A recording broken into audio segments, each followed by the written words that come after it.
soldiers fighting, others wounded, and others desperately asking for water, while our protagonist watched the scene silently.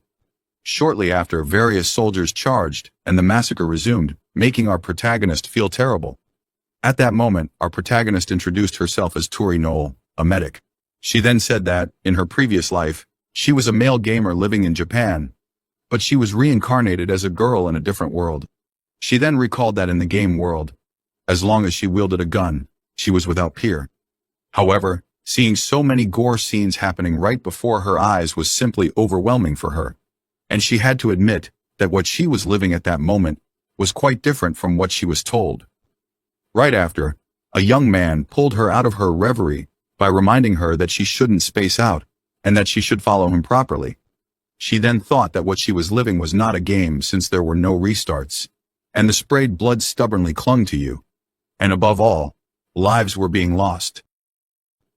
Immediately thereafter, the young man began to attack the enemy soldiers without mercy, while telling them that he would give them a taste of the voice of his partner, and by partner, he meant his sword.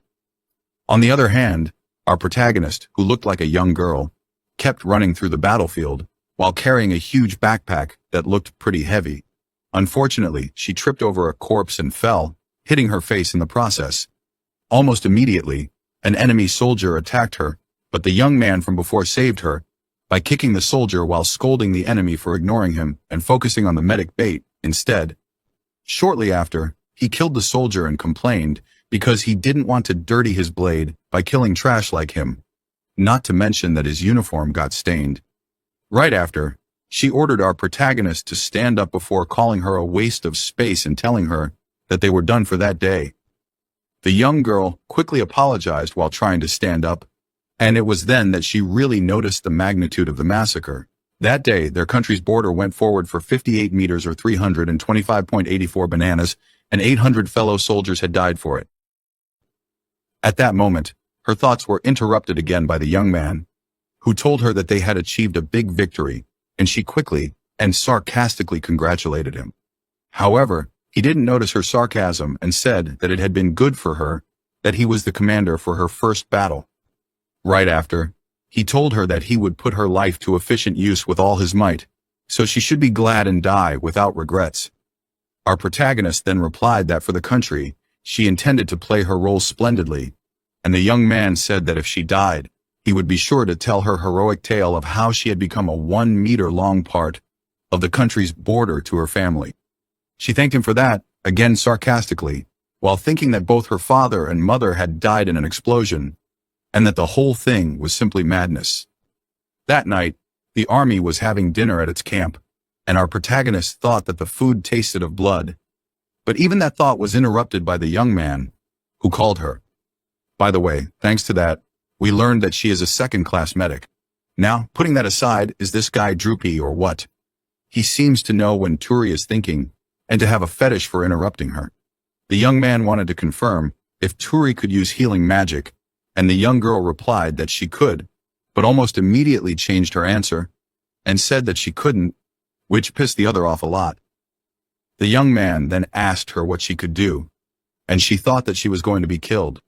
Still, she came clean and said that she couldn't do anything before explaining that, after her aptitude for healing magic was discovered, she had applied for the army, where she was told to learn it on her own. Damn, they are really scraping the bottom of the barrel.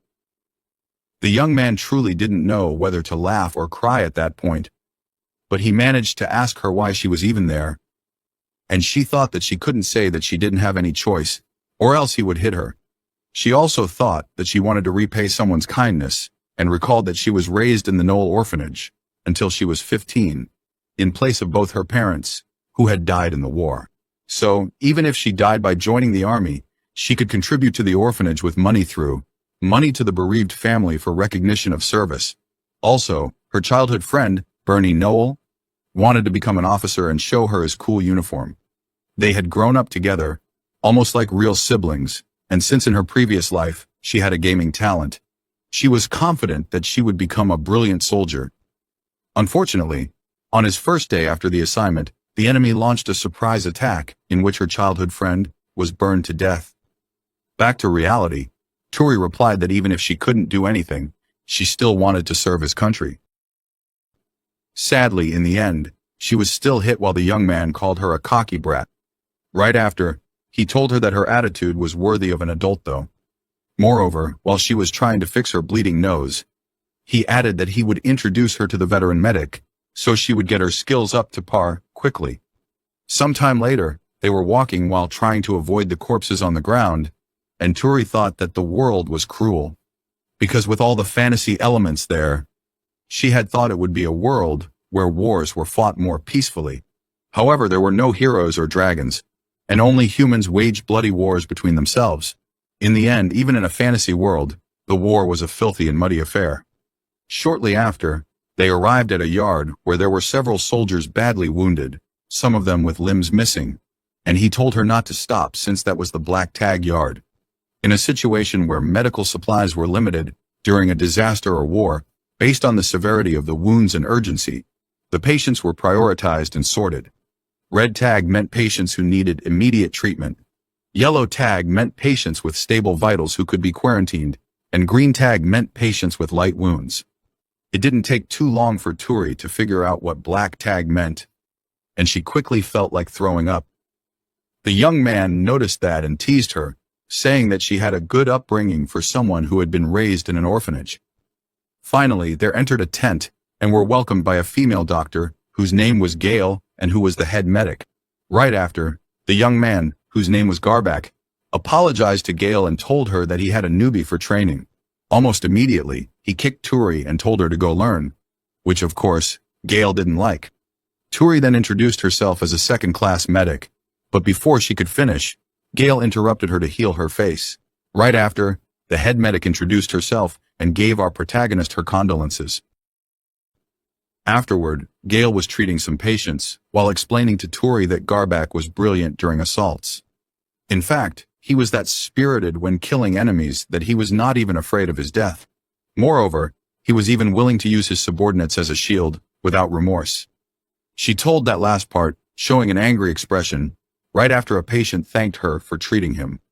Gale, who was also a second lieutenant, then told our protagonist that Garbak went as far as to say that his subordinates' deaths were a lot less damaging than his own, which was why she had given Turi her condolences. After all, Gale thought that Turi had been unlucky to be assigned to his unit despite being a newbie. As for our protagonist, she thought that his superior officer was the embodiment of a hard driver. She then thought that she couldn't help but be angry at herself for volunteering. She regretted not having fled despite shame and reputation. Still, if she were going to die anyway, she wanted to do that, following a fool's order to the T. Right after, Gale told her that Garbak mercilessly killed anyone who disobeyed the orders, which was something Turi should bear in mind. The head medic didn't know if that was any consolation, but she said it anyway. As for our protagonist, she quickly replied that she would take the advice to heart. Almost immediately, Gale told her to try her best to live longer, and Turi thought that the head medic was no better. Sometime later, Gale asked our protagonist to treat some patients, and she began to diligently do it, while the head medic told her that the patient she was treating at that moment was perfect for training in healing magic. In fact, she added that she would let that lightly injured person be Turi's experimental subject, which the man in question found mean. Our protagonist then thought that the wound of the man was a light one. After all, compared to dying, it was a scratch. Right after, she cast a healing spell, and Gale quickly praised her, saying that she was good and that she had talent, which made the head medic think that it was a shame that our protagonist was serving that fool. Afterward, Gale congratulated Turi and told her that, from that moment onward, she was officially a medic. Right after, our protagonist thanked her and thought that she had gotten a new armband, although she couldn't use heal more than twice. At that moment, Gale told Turi that she was going to teach our protagonist magic for summoning a shield.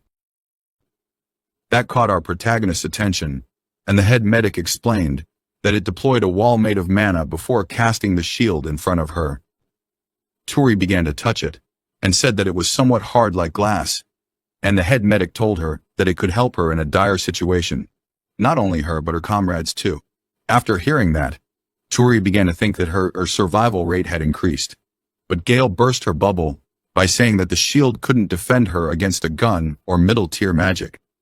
In short, Turi could only use the shield against weak attack magic, arrows, or throwing weapons, and, in the end, our protagonist thought that it was still better than nothing. Gale then told her that, in all honesty, that spell was a perfect fit for a tank role, which was essential for working with Garbak. Afterward, Gale told Turi that she really wanted our protagonist to continue working there with her, but she knew that there was nothing she could do, so the head medic simply told Turi to take care. What our protagonist didn't know at that moment was that the real madness had yet to begin in earnest. A couple of days later, Garbak began to wake up his subordinates by yelling at them, insulting them, and kicking them out of their beds. At that moment, Turi thought that her body hurt and that it was very cold, while a young boy told the commander that he was very mean. Obviously, Garbak was not happy after hearing that and began to punish the boy, whose name was Salsa, while the recently recruited newbie soldier, who was the same age as Turi, began to apologize. While seeing the scene and grabbing her backpack, our protagonist wondered why Salsa had set himself up for a fall. Shortly after, Garbak announced to his platoon that, from that moment onward, they would be infiltrating enemy territory. He then ordered them to get ready on the double. Right after, a soldier called Maru reported that his senior infantry detachment with 3 others had finished their preparations. Almost immediately, a soldier called Alan reported that his recon squad with 2 others had also finished their preparations. Then, both second-class Private Salsa and second-class Medic Turi reported that they had also finished their preparations. After hearing that, Garbak informed that Maru's unit would go first and Alan's unit would stand by beside the commander. Regarding Turi and Salsa, they would follow right behind Garbak. After hearing that, our protagonist obeyed, but Salsa began complaining again, which triggered the demon within the commander. Almost immediately, Garbak lifted Salsa by grabbing the young boy by the collar and asking him if he was a spy, since he wanted to be told important military information beforehand. At that moment, Salsa realized he was screwed and began to apologize while getting beaten. In the meantime, our protagonist thought that Salsa seemed to be a person who wouldn't live to see the other day after the battle. Although she then admitted that she was not in a position to talk about others. Our protagonist recalled a story he had heard from the older medic about how the whole area in the vicinity of the Tar River was once covered in fresh meadows and vast and soft brown-colored earth. However, at that moment, that place had almost been filled with black soil. The reason for it was that the iron, within the blood, had thoroughly blackened the ground, and that blood that continued to be spilled flew in amounts that were enough to change the landscape. She then wondered if the ground under her feet might have contained a part of someone's dearest family lying there, before thinking that she didn't want to die in that miserable place. She didn't have the intention to be the iron that moistened the soil. So, with all her heart, that day, she desperately continued to chase after their platoon commander. Suddenly, Garbak ordered his platoon to stop and get down. They then looked at a nearby fortress, and after various explosions occurred inside, the commander praised the magic squad before adding that there was almost no work left for them. At that moment, our protagonist, who was watching everything using her binoculars, said that meteors were raining there. She then thought that what they were seeing was a common tactic in that world. First, the magic squad bombarded the enemy positions with long-range attacks, burning them, followed by the infantry cleaning up the stragglers. She then added that the archmages were very cool, and Salsa began to ask her to let him see the scene. Nevertheless, before she could reply, Garbak hit the young boy, while saying that, even though it was frustrating, they had the leading role in a war, compared to them, who desperately tried to cut the heads of the rushing enemies. Garbak then added that they, with those sneaky magic attacks from afar, could expand occupied territory more with less damage. At that moment, Salsa said that he had an idea, and the commander told him that he wanted to hear it. Salsa quickly said that they should just have the magic squads bombard the enemies to Kingdom Come, and even Tori wondered out loud why they didn't do that. Almost immediately, the commander hit the young boy again, while explaining that the magic squad used up a lot of magic stones for it. So no amount of budget was going to be enough. Moreover, they would suffer heavy losses because the places for their attacks were predicted and used up for naught. In short, without definitive proof of the enemy's presence, those attacks were pointless. The commander then said that the moment the bombardment ended, It was their cue, before explaining that their platoon's current objective was to advance to the riverbank, and ordering his troops to destroy those loyal mutts of the rotten and corrupt invaders. However, there was nobody there when they charged in. Not even a single corpse was there, just an empty scorched position. The commander began to wonder what was happening and told his men to stand by where they were standing. However, Salsa disobeyed the order, saying he had found something good. Garbak quickly yelled at him that he shouldn't carelessly move there, because it was a trap. Unfortunately, it was too late, and the young boy triggered a stationary-type magic circle that created a huge flame that began to burn him alive. Our protagonist called Salsa to no avail, and the commander ordered his troops to retreat, since the enemy had read their strategy, and they were going to bomb that position soon, which obviously annoyed the man. Nevertheless, Turi reminded Garbak of Salsa, and the commander simply replied that she should let that idiot burn to death for all he was worth, before ordering to retreat without dawdling. Meanwhile, Salsa kept screaming, moving around, and asking for help. After noticing his movements, Turi yelled at him that he shouldn't move, because he would trigger another magic circle. However, he only replied that it was too hot. Our protagonist then told him to try rolling on the ground and covering himself with dirt, since that would douse the flames. Sadly, he wouldn't listen and simply begged her to get the pain off of him, which made Turi recall her friend, Bernie, since she guessed that he had died just like that. Outside the fortress, a soldier reported to Garbak that second-class medic Turi was not with them, which shocked the commander. Back with our protagonist, she decided to jump toward Salsa to make him roll on the ground. Luckily, that worked, but Salsa ended up almost unconscious, and Turi kept telling him that he needed to stand up because they needed to run.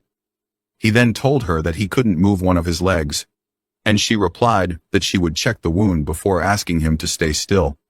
She then used her scissors to cut Salsa's pants and quickly noticed that he had an awful burn on that leg.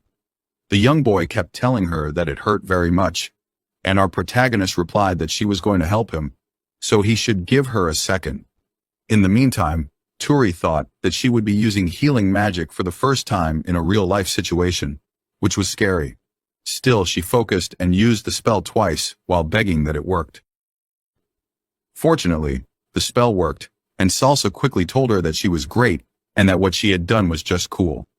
The young boy kept praising her, saying that medics were amazing, but she was still not confident in her own skills and asked him if he was feeling a little better. Is she deaf or what? He just praised her. Salsa then stood up, although it was hard for him to do it, and told her that it still hurt a lot. As for Turi, she simply told him that if he could stand, they should run. She then apologized and explained that if he couldn't still properly run, she didn't have enough stamina to be able to carry him on her back and run. After hearing that, he replied that he understood, before adding that he would run himself. As for Turi, she thought that she hadn't imagined that using the healing magic in succession would make her so frazzled. Shortly after, the place began to be bombarded, and our protagonist told Salsa that they should run to the Allies' position, fully expecting to die, to which he replied that he didn't want to die. They ran like bats out of hell while explosions filled the entire place. They even began to think that they were going to die, and Salsa lamented that he hadn't even repaid his mother with anything for all she had done for him. After hearing that, Turi told him that if he was lively enough to shout, he should keep running, before thinking that every time she took a breath, she tasted blood on her tongue. Moreover, she knew that ordinarily, that amount of movement would make her lose consciousness, so if adrenaline ran out, she would die for sure. She then recalled that she was a god of the FPS games in her past life. He had excellent enemy spotting ability, perfectly trained aiming skill. Moreover, he also had a momentary response in shooting outs thanks to superior reflexes, and, most importantly, he could read the enemy's thoughts. Unfortunately, none of that was even remotely useful, and she guessed that it was probably a punishment for the ignorant him, who felt that through games, he got to know all there was to know about war. At that moment, Salsa interrupted her thoughts by telling her that he could see the encampment, which meant that they just had to run a little more. Sadly, at that moment, she began to lose consciousness while thinking that, in her previous life, he was your typical game addict. Salsa quickly went to help her, but he couldn't make her regain consciousness. nor was he able to carry her. So, he ended up crying alongside her. Nevertheless, he was interrupted by a very annoyed Garbak, who ordered him to shut up. Shortly after, an elated Salsa told an unconscious Turi that they had arrived at the camp, and that they were saved, while the commander ordered him to take her with Gale, before beginning to hit the young boy. Meanwhile, Turi thought that in her current life, she still couldn't become anyone. Sometime later, Garbak was insulting Turi, and then he asked her why she had used healing magic without his permission, and why she had disobeyed his order to retreat and had gone to save Salsa instead. However, she was still feeling dizzy and simply apologized, but he still hit her on her forehead with his finger while asking her if she liked Salsa, because they were the same age, before asking her if she understood how bothersome all that had happened was. Turi managed to somehow reply that she didn't like Salsa, while thinking that her head didn't work properly. Still, Garbak punched her in the head before explaining to her that it had been by chance that they all had managed to return without enemies attacking. Is he referring to infantry? Because I could swear I saw explosions in the previous panels. After hearing that, Tori admitted that they had been extremely lucky, and almost immediately, Garbak punched her in the belly and asked her what would have happened if he had been unlucky and had gotten bombed. And she, who was late, just happened to stumble upon him. However, before she could reply, he asked her if she thought that she would still have enough mana to heal him. Turi only managed to reply that it was okay, which enraged Garbak even more, causing him to slap our protagonist several times. He then yelled at her that she had exposed his precious life to danger and had gone to save a piece of shit instead. He really was becoming berserk while yelling at her, since he really thought that the only life that mattered was his. Turi then replied that she had no excuse, and Gale finally intervened and told Garbak to stop, before asking him not to make the condition of a just, healed girl worse. The commander then reminded Turi that her healing magic existed solely for him, before asking her if he knew why he had even bothered to procure a medic at all. She obviously didn't know, and he explained, while looking like a madman, that he had done it so he could rush into the enemy's positions deeper and end the war as fast as possible. Okay, I want this person to be removed from the game. If you know what I mean, he needs to go. Finally, he announced that as punishment, there would be no lunch for her that day, and she had to go and stand before his tent until sunset at attention. Wow, he didn't even care that she looked badly hurt. While he was standing before that animal's tent, Salsa approached her and apologized, since he was aware that she was enduring that because of him. This plague should be removed from the game too, before he ends up dragging Turi to the depths of hell. However, our protagonist replied that it had been her fault, since she decided to forego orders and act on her own, so he shouldn't have to feel responsible for that. Still, he told her that if she didn't help him, he would have died for sure. Nevertheless, she reminded him that it would have happened, because the commander had decided to forsake him, so he didn't need to agonize over her punishment. Although she added that he shouldn't forget that he owed her for saving his life.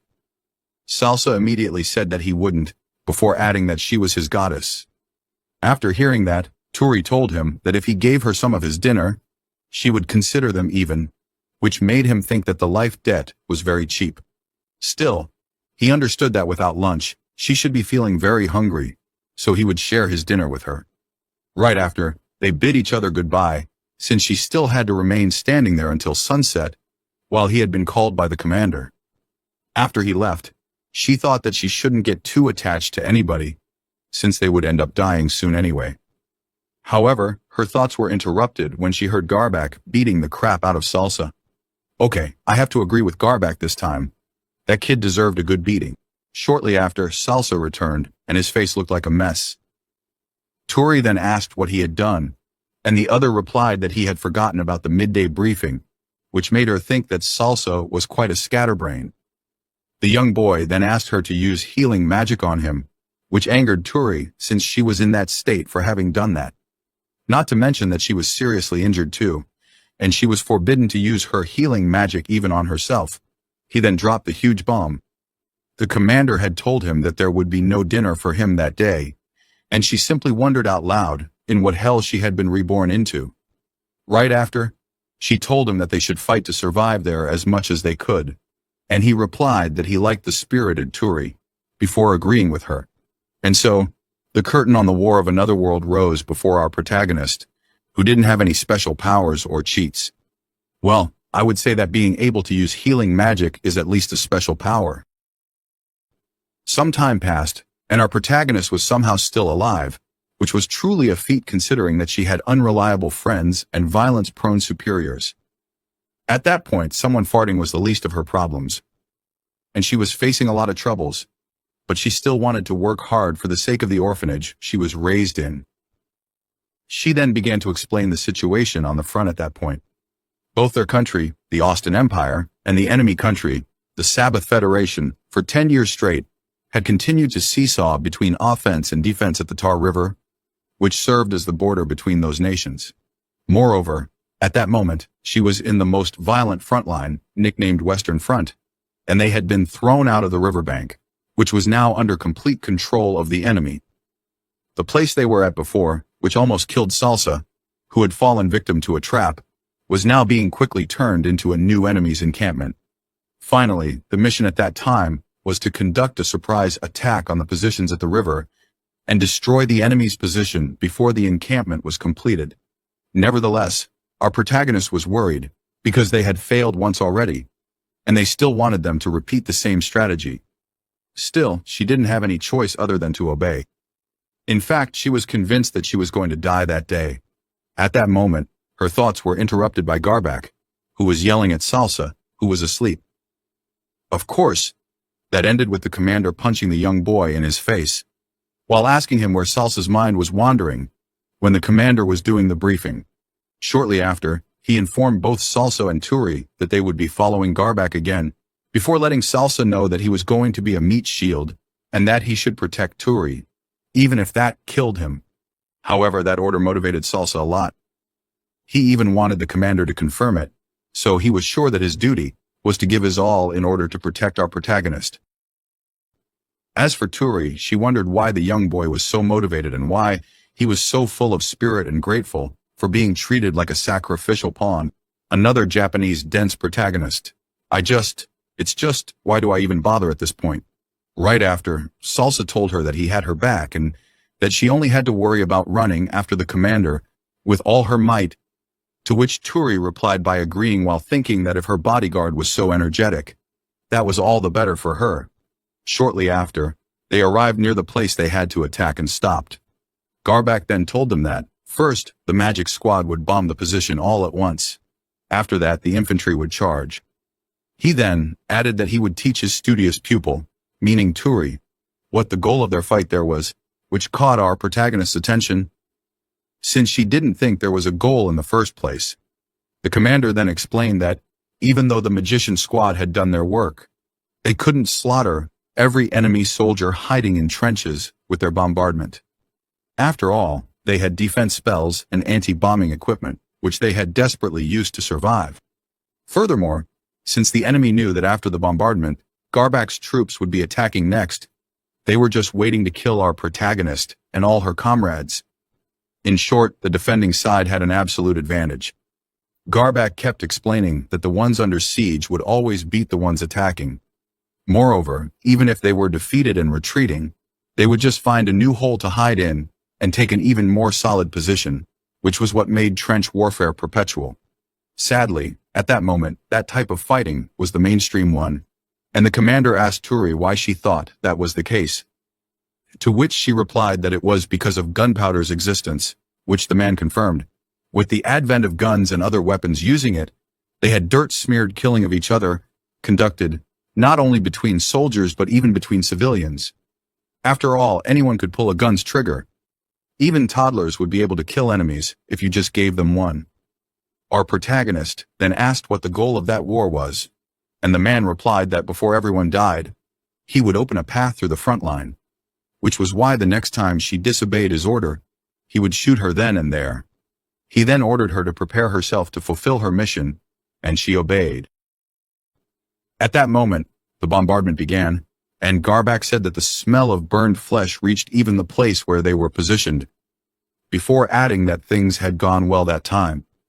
Then, he ordered his troops to charge, while telling Turi and Salsa that he was going to show them the way he fought. He was going to turn those foreign pieces of trash into shit-smeared mincemeat. Shortly after, the battle began, and Garbak's troops were welcomed by a rain of gunshots that killed some of them. Nevertheless, that didn't stop the commander, who began to massacre enemies mercilessly with his sword. As for Turi, she kept running right behind him while feeling amazed since her superior was incredibly fast. In fact, his reflexes were so great that he was able to cut the bullets fired at him. That shocked Salsa, who couldn't understand why the bullets didn't hit him. On the other hand, Garbak had unleashed his demon within and was slaughtering the enemies, while telling them to become the nourishment for his beloved blade. Garbak was rushing into an enemy's rain of bullets, without any form of support, which was a feature that could only be done by a man wishing for all to end. However, to one's surprise, the safest place on that battlefield could be found right behind the back of the commander. At that moment, Turi finally realized what Garbak was doing, and she told Salsa that the commander was cutting the enemy's bullets, which astonished the young boy. That made our protagonist remember that the world she was living in at that moment was a fantasy one with swords and magic. That fact had slipped her mind after being confronted with days filled with battles reeking of mud and death. Turi's thoughts were interrupted by Salsa, who asked her why the commander was faster than them on his legs, all while slashing at bullets, to which our protagonist replied, looking annoyed, that she had no idea. Salsa and Turi were barely able to follow on behind the commander, who kept annihilating his enemies. At that moment, our protagonist tripped and fell, and Salsa stopped to help her. Almost instantly, Garbak, who was beheading a soldier, insulted them and reminded them that they should follow him if they wanted to live. Seeing the commander with his face covered in blood startled both young kids, and that opening was used by an enemy soldier to attack Turi, who thought that she was going to die since she couldn't react in time. Luckily, Salsa managed to bump the soldier and grab our protagonist's hand in order to run away with her. As for the young girl, she couldn't help but find the young boy dashing at that moment. However, more enemy soldiers appeared behind them, and he began to scream in fright, which made Turi take back her previous words. Fortunately, Garbak managed to return in time and killed all the soldiers with ease. Moreover, when Turi saw the head of one of those soldiers flying and landing on the ground, something triggered within her, and she began to run like there was no tomorrow, leaving Salsa behind without listening to his pleas. Sometime later, a huge pile of corpses could be seen outside the enemy's improvised base, and Turi took advantage of the fact that the commander had stopped to give him advice. If they continued further, coordination with other troops would break down. Garbak didn't understand the meaning of her words at first, but our protagonist then showed him where the friendly troops were, which made the commander realize that they were far away, still taking their sweet time chit-chatting. Still, he knew that they couldn't go any further at that moment, and ordered his troops to gather where they were. Of course, Turi was aware that the issue was that Garbak had been so gung-ho about advancing, but she also knew that it was better to keep that information to herself. At that moment, some soldiers reported that Private First Class Gray had been shot, and the man himself quickly apologized to his commander. Garbak then asked Turi if she could really use healing magic twice, which she confirmed. The commander then told her that he would permit her to give Gray first aid and, if necessary, use healing magic one time, and she immediately obeyed while thinking that it had been the first time she had heard something like that from him. Right after, Garbak dragged Salsa away, while telling him that they would secure the surroundings. As for Turi, she put on a face mask and asked Gray to show her his wound. He obviously agreed and told her that it was amazing to be treated by such a cute medic. After hearing that, Turi couldn't understand why he was saying such words when he was on the verge of death. Still, she told him that he had a hematoma in the gunshot wound, before adding that she would drain the blood, which would be a little painful. He then told her that she shouldn't mind him, and that she should just do what she had to do. However, he still began to feel pain, while she thought that the wound was deeper than she had thought. She then wondered if she was going to be able to stop the bleeding with her unskilled healing. After all, she only had one use, and she wanted to succeed. Immediately thereafter, she informed Gray that the removal of the blood clot was confirmed, and that, from that moment onward, she would apply healing magic. Turi then told herself to be resolute, regulate her breathing, and, carefully, just as the head medic Gale taught her cast the spell. Shortly after, Salsa and Garbak returned, and the young boy looked elated after seeing our protagonist heal the soldier. After a while, Gray confirmed that he could move his leg, which surprised him, and despite looking terrible, he still smiled at her and thanked her. He even called her Little Turi. However, she apologized for not being able to heal it completely with her abilities. Nevertheless, Gray cut her off, saying that even stopping the blood was enough for him. Right after, Turi gave him a thermos and told him that he should quickly ingest the ORS. That was too much for the soldier to handle, and he immediately invited Turi to go on a date with him. Obviously, she ignored him and simply told him that, if in the next 24 hours he noticed hematuria, he should inform her immediately. However, he simply told her that he would have liked her to at least react in some way to his proposal. At that moment, the commander told them that if they were finished, they should go and assist the friendly troops. Nevertheless, he didn't forget to tell Turi that she should go and hide in the trench, to which she agreed. As for Gray, he bid Turi goodbye and left, and at that moment, our protagonist told him that, unless he got shot again, she guaranteed that he would live. Gray then turned around, smiled at her, and replied that he would be careful. Still, Turi wondered how he was going to be careful, being in a place like that. After all, for her, even just breathing was tiring. She then thought that if she let her mind wander, while listening to the sounds of gunshots, she began to have nightmarish visions of lots of skeletons in military uniform walking through the battlefield. While she was seeing those skeletons in her dreams, she was suddenly awoken by a soldier who was announcing that the fight was over. The same man also informed that all soldiers should change places with the units in the rear and ensured that they maintained that position. Turi woke up thinking that the fight had ended before she knew it, and while she was walking to the rear, she met with a soldier from another platoon. But that man looked completely deranged. His face was covered in blood, sweat, and tears, and she couldn't even understand what he was saying. She then decided to keep walking and eventually met with Garbak and the others. Right after, the commander announced that they had obtained a big victory, before adding that in that day's advance of 31 meters, or 174.16 bananas, their platoon had sustained only one casualty, which surprised our protagonist. At that moment, another soldier told the commander that they should at least do something at that moment. Almost immediately, Garbak declared that the life of Scout Lendl had become the foundation of their victory, before adding that those 31 meters afforded to them were the crystallization of his will.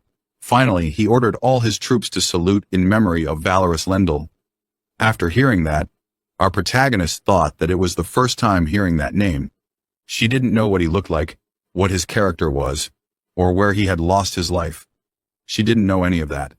Shortly after, Garbak said that the ceremony was finished, and the soldiers began to say that they should drink when they returned. In fact, the commander said that he would again take out the ale from the storehouse, and one of the soldiers quickly told him that he was very cool, which Garbak enjoyed a lot. As for Turi, she began to feel nauseous, and she didn't know why. Luckily, Salsa quickly got beside her and asked her if she was okay. She tried to lie, telling him that she was fine, but he noticed that she was shaking hard and suggested that they should take a break for a while. A while later, they were both sitting in front of a campfire, and he asked her why the other soldiers were laughing, and she replied that she believed that they were behaving that way because the tactical objective of that day's battle had been achieved. Salsa then agreed, although he didn't look convinced. Shortly after, Tori told him that they should begin to laugh too, so they could blend with the others. In the end, that was the usual everyday sight there on the battlefield. However, at that moment, Gray appeared behind them and began to shake them while asking them why they were so serious. Is he the Joker or what? He then told them that they shouldn't space out there, before adding that when they handed that place over to the next troops, they would immediately retreat, which was why they should stop being so gloomy. Immediately thereafter, he began to tease Salsa, and shortly after, he started staring at our protagonist, before suddenly saying that little Turi's sad face, when she was so hung up on the death of a comrade, was gorgeous, which left her flabbergasted. Still, she quickly regained her composure and replied that she was ashamed of her own inexperience, and Gray simply told her that he was very jealous of her for being able to make such a face, which was a comment that Salsa didn't particularly like. Shortly after, Gray made himself comfortable and told them that they were all there had already given up on everything. So if they were able to escape from that hell just a step ahead of others, then it was fine. That was what they always thought. He then added that he was sure that Lendl, at that moment, was partaking in a banquet with other fellow soldiers on the other side, and that soon, the kids would be envious of those guys who had died. Finally, he told them that he was sure that such a day would arrive for them in the future. While Gray was talking, Tori saw another nightmarish vision, but that time she was not dreaming, and she didn't see a skeleton, but a dead soldier standing in front of her with his face covered in blood. She tried to tell Gray about it at first, but then she decided to keep quiet while thinking that Gray's smile was so peaceful that you wouldn't think he was in his right mind. At that moment, her thoughts were interrupted by a man who informed them that they should all prepare to retreat. While they were retreating, Salsa told Turi that he didn't get what Gray had told them. He couldn't understand why they were going to be envious of those who had died. After all, he was sure that he didn't want to die. After hearing that, our protagonist simply replied that she agreed with him. Nevertheless, Salsa admitted that if he spent a lot of time on the battlefield, he would also start to think like that, but almost immediately, he began to deny it. At that moment, our protagonist told him that it depended entirely on him, before adding that she was sure that Private First Class Gray was gentle to a fault. She then thought that, after hearing his words, she had felt like she had seen a glimpse of his nature. After hearing that, Salsa asked her how wanting to be saved through death was being gentle, and Turi quickly asked him not to be so loud. She then explained that more than being lost in fear of dying himself, he had simply chosen to believe that the dead comrades were being saved from the world. That was what she believed. Our protagonist then thought that while saying such a thing to them both, he was afraid of it more than anyone else, because he had already given up. Upon returning to the base, Commander Garbak held a drinking party, but Salso and Turi went to sleep almost immediately since they were tired. And then, on the gloomy dawn, it began to rain. Almost immediately, a soldier told the others that they should begin to make roofs and get the waterproof sheets, one for every platoon. Shortly after, while carrying those things in the rain, Salsa complained to Gray, asking why they didn't have things such as umbrellas or raincoats, to which the young man replied that the young boy would get it if he got up in the world. Afterward, they kept discussing that the rain was one hell of a hailstorm. The soldiers quickly began to work in the trenches, while they were told that sheets should be placed at an angle, since, if they made them even, the water would accumulate in the middle of them. Moreover, they shouldn't forget about the ditches for draining water. Meanwhile, Gray told Salsa that he was doing a great job before explaining to him that he should fix the sheet with nails at the edges. The rain, the symbol of blessing for crops, for those soldiers who hadn't been able to secure the river, was a chance to replenish their valuable source of drinking water. At that moment, Gray said that it was finally time to take a break. Sometime later, Salsa asked Gray if there was no sortie that day, and the young man replied that it was not recommended to fight in the rain since gunpowder would get damp. Of course, Salsa was elated after hearing that, but Gray quickly added that they could still fight using waterproof grenades, swords, bows, and stuff. Nevertheless, those could lose their speed at a distance. Besides, you could slip, so it was not that safe to do it. After hearing that, Turi began to fall asleep while thinking that it would be good if rain continued to fall forever. However, unbeknownst to them, a man was standing nearby while grabbing a spear in his left hand. Moreover, that spear was clearly emitting lightning, and the expression on the man was severe. Shortly after, Salsa and Gray tried to wake Tori up, telling her that she shouldn't sleep because it was dangerous. In fact, the young man tried to give her a smooch, but the young boy quickly stopped it, while another soldier complained about the rain. Salsa then said that when the rain fell, they didn't need to fight, which was a good thing. However, the man who had complained before called the young boy a moron, before adding that the rain was the worst enemy for them. After all, when soldiers went against them, the commander just got a rush into them, and all was well, but with the rain, everything was different. When rain fell, you couldn't do anything. The man then added that before he was transferred there, he had served with the defense squad, A typical assault squad consisted of a foot soldier, a scout, and a grenadier. A scout went first and investigated the state of the enemy soldiers. Then, a grenadier used grenades or small-sized explosives. It was a branch of soldiers with high attacking power. On the other hand, a defense squad was a branch geared for attrition warfare that consisted of an armored soldier, a magician, a medic, and an engineer. An armored soldier was hyper-specialized in enduring enemy attacks on the front lines, and the engineer built defense walls and wire obstructions. The defense squad enjoyed being saddled with the most severe situations out of all the troops. They sat in the frontmost trenches and simply waited for the enemy. That was the most hellish work for a soldier, requiring him to always be prepared to meet an attack and be on the lookout 24/7. For them, it was not possible to get their hands on such luxury items as vinyl sheets, and they often got left out in the elements. Due to that, they lost their body heat, and since the ground was flooded with water, they were always sopping wet with the dirty slop. In his squad, bloody diarrhea was all the rage. Quite a lot of comrades died, one after the other, from dehydration. The man also added that it was truly miserable to die from diarrhea because you got buried in your own filth and became unable to move. Needless to say that the last part made Turi, who had just woken up, feel sick. Still, the man wasn't finished, and he added that even if you wore boots, that made no freaking difference, because when the water level rose, the dirty water mixed with shit would find a way to invade the insides of your footwear. Furthermore, during the winter, the water got cold and freezing, and getting wet from the rain made the toes of your feet prone to necrosis. It was then that Gray finally decided that it had been enough and asked the man, whose name was Alan, to stop. The man complied, but he explained that he had told them that so they understood why rain was so scary, before adding that being in an assault squad was a blessing since you were able to have a roof over your head like that to fight off the rain. Gray then added that, ordinarily, Turi should have been sleeping in a bed in a field hospital. After all, a medic was not a combatant. In fact, Alan admitted that he hadn't ever heard about medics being attached to an assault squad. Salsa then asked why she was there, and Gray explained that the commander was being selfish.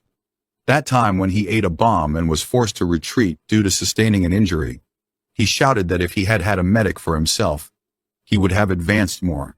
That shocked Salsa because even after catching a bomb with his face, Garbak still wanted to go forward. Right after, the young boy and Alan agreed on the fact that the commander was crazy and began to laugh out loud. As for our protagonist, he thought that she should have expected that. In the end, no matter how you looked at it, it was weird to have a medic rushing forth in the front lines. Gray then said that the rainy season was upon them, so the frequency of enemy attacks should decrease. He then advised Salsa to learn whatever he could while he had time to do so. After all, someday, the commander would stop protecting him. He then told him that the first lesson would be how to run while keeping a low profile, which confused the young boy. Alan then explained that if Salsa continued to do it like he was doing it, showing his head to everyone, he would die in minutes. Meanwhile, Turi thought that it was refreshing to listen to the stories of their soldier seniors, as it was a very rare occasion. In the end, like that, little by little, they, who were like young chicks, would eventually become proper soldiers. Unfortunately, they quickly felt the ground shaking, and someone alerted them of an enemy attack before instructing them to take positions. After hearing that, Salsa called Gray a liar, and the other simply laughed and ignored him. A while later, Garbak asked Alan what was happening, and the other reported that around 500 meters or 2,809 bananas to the north, at the trenches with friendlies, he could see several fumes from explosions. He then added that he suspected that it was an offense conducted by magicians. He then reported that the enemy assault squads had started to advance, which meant that the first defense line had been broken. Moreover, he added that the second defense line would be broken soon.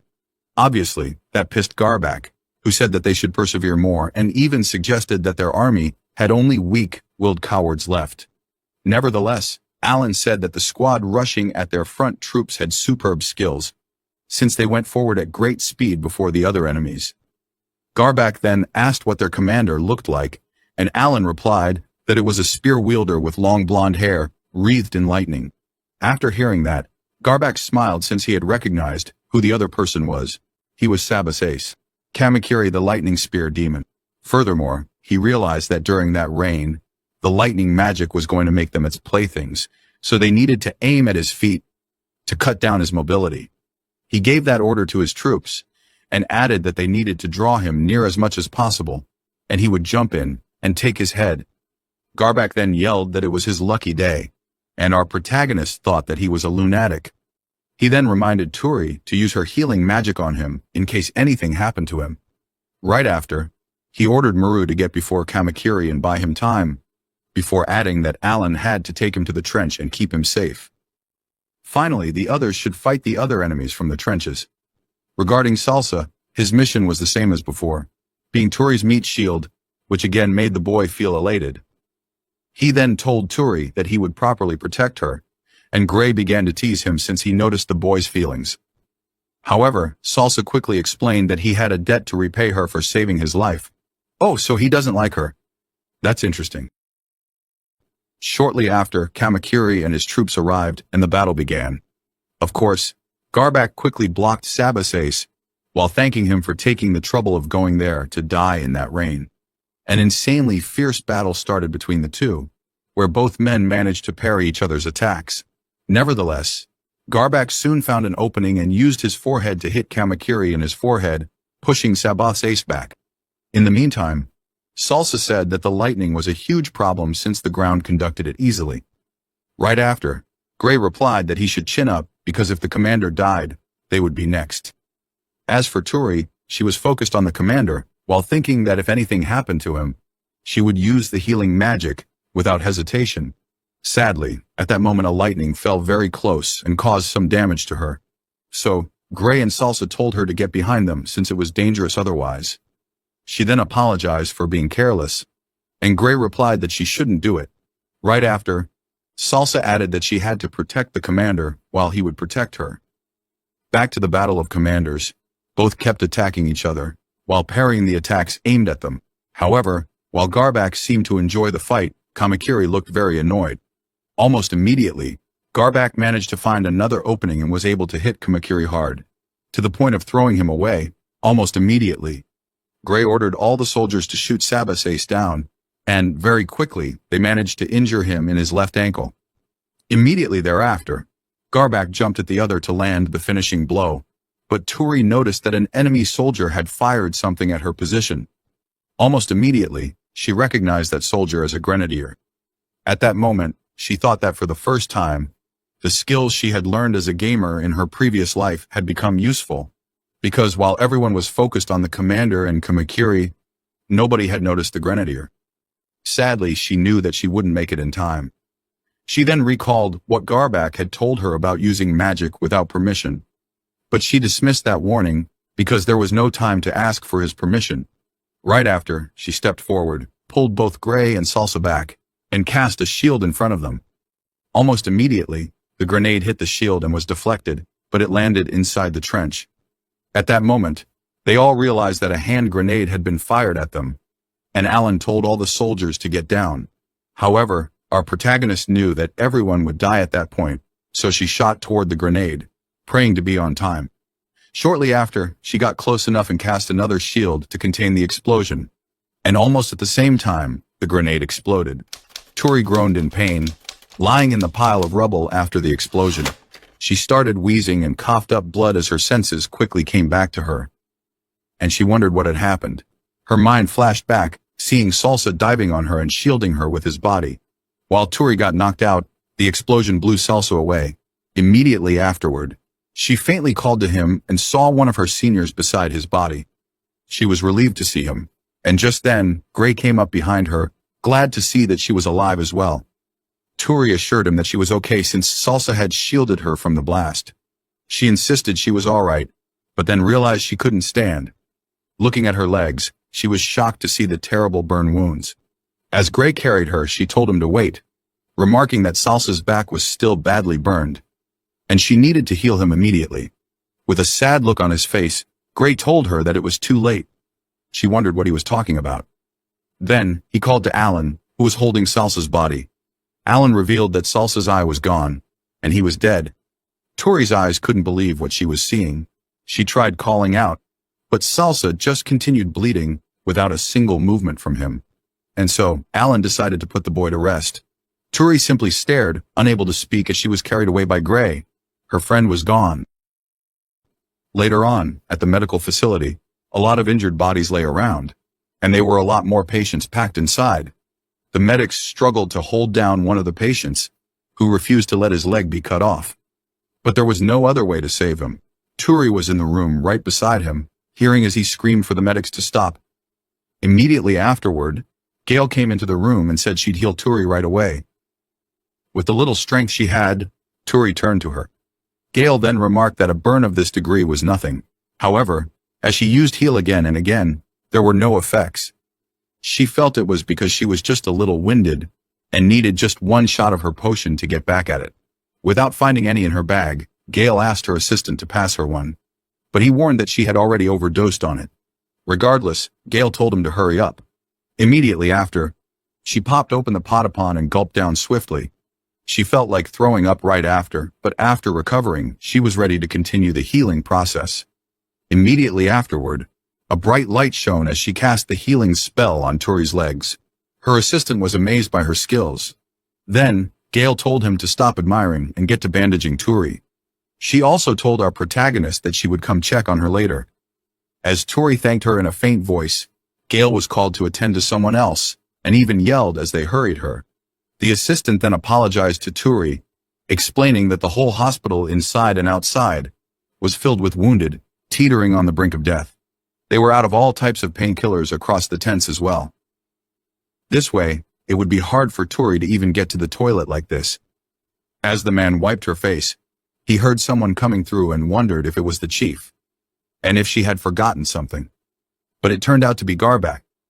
He told Turi that he had questions she needed to answer for him post-haste, and asked her to come quickly. Turi was still barely conscious and struggled to stand up.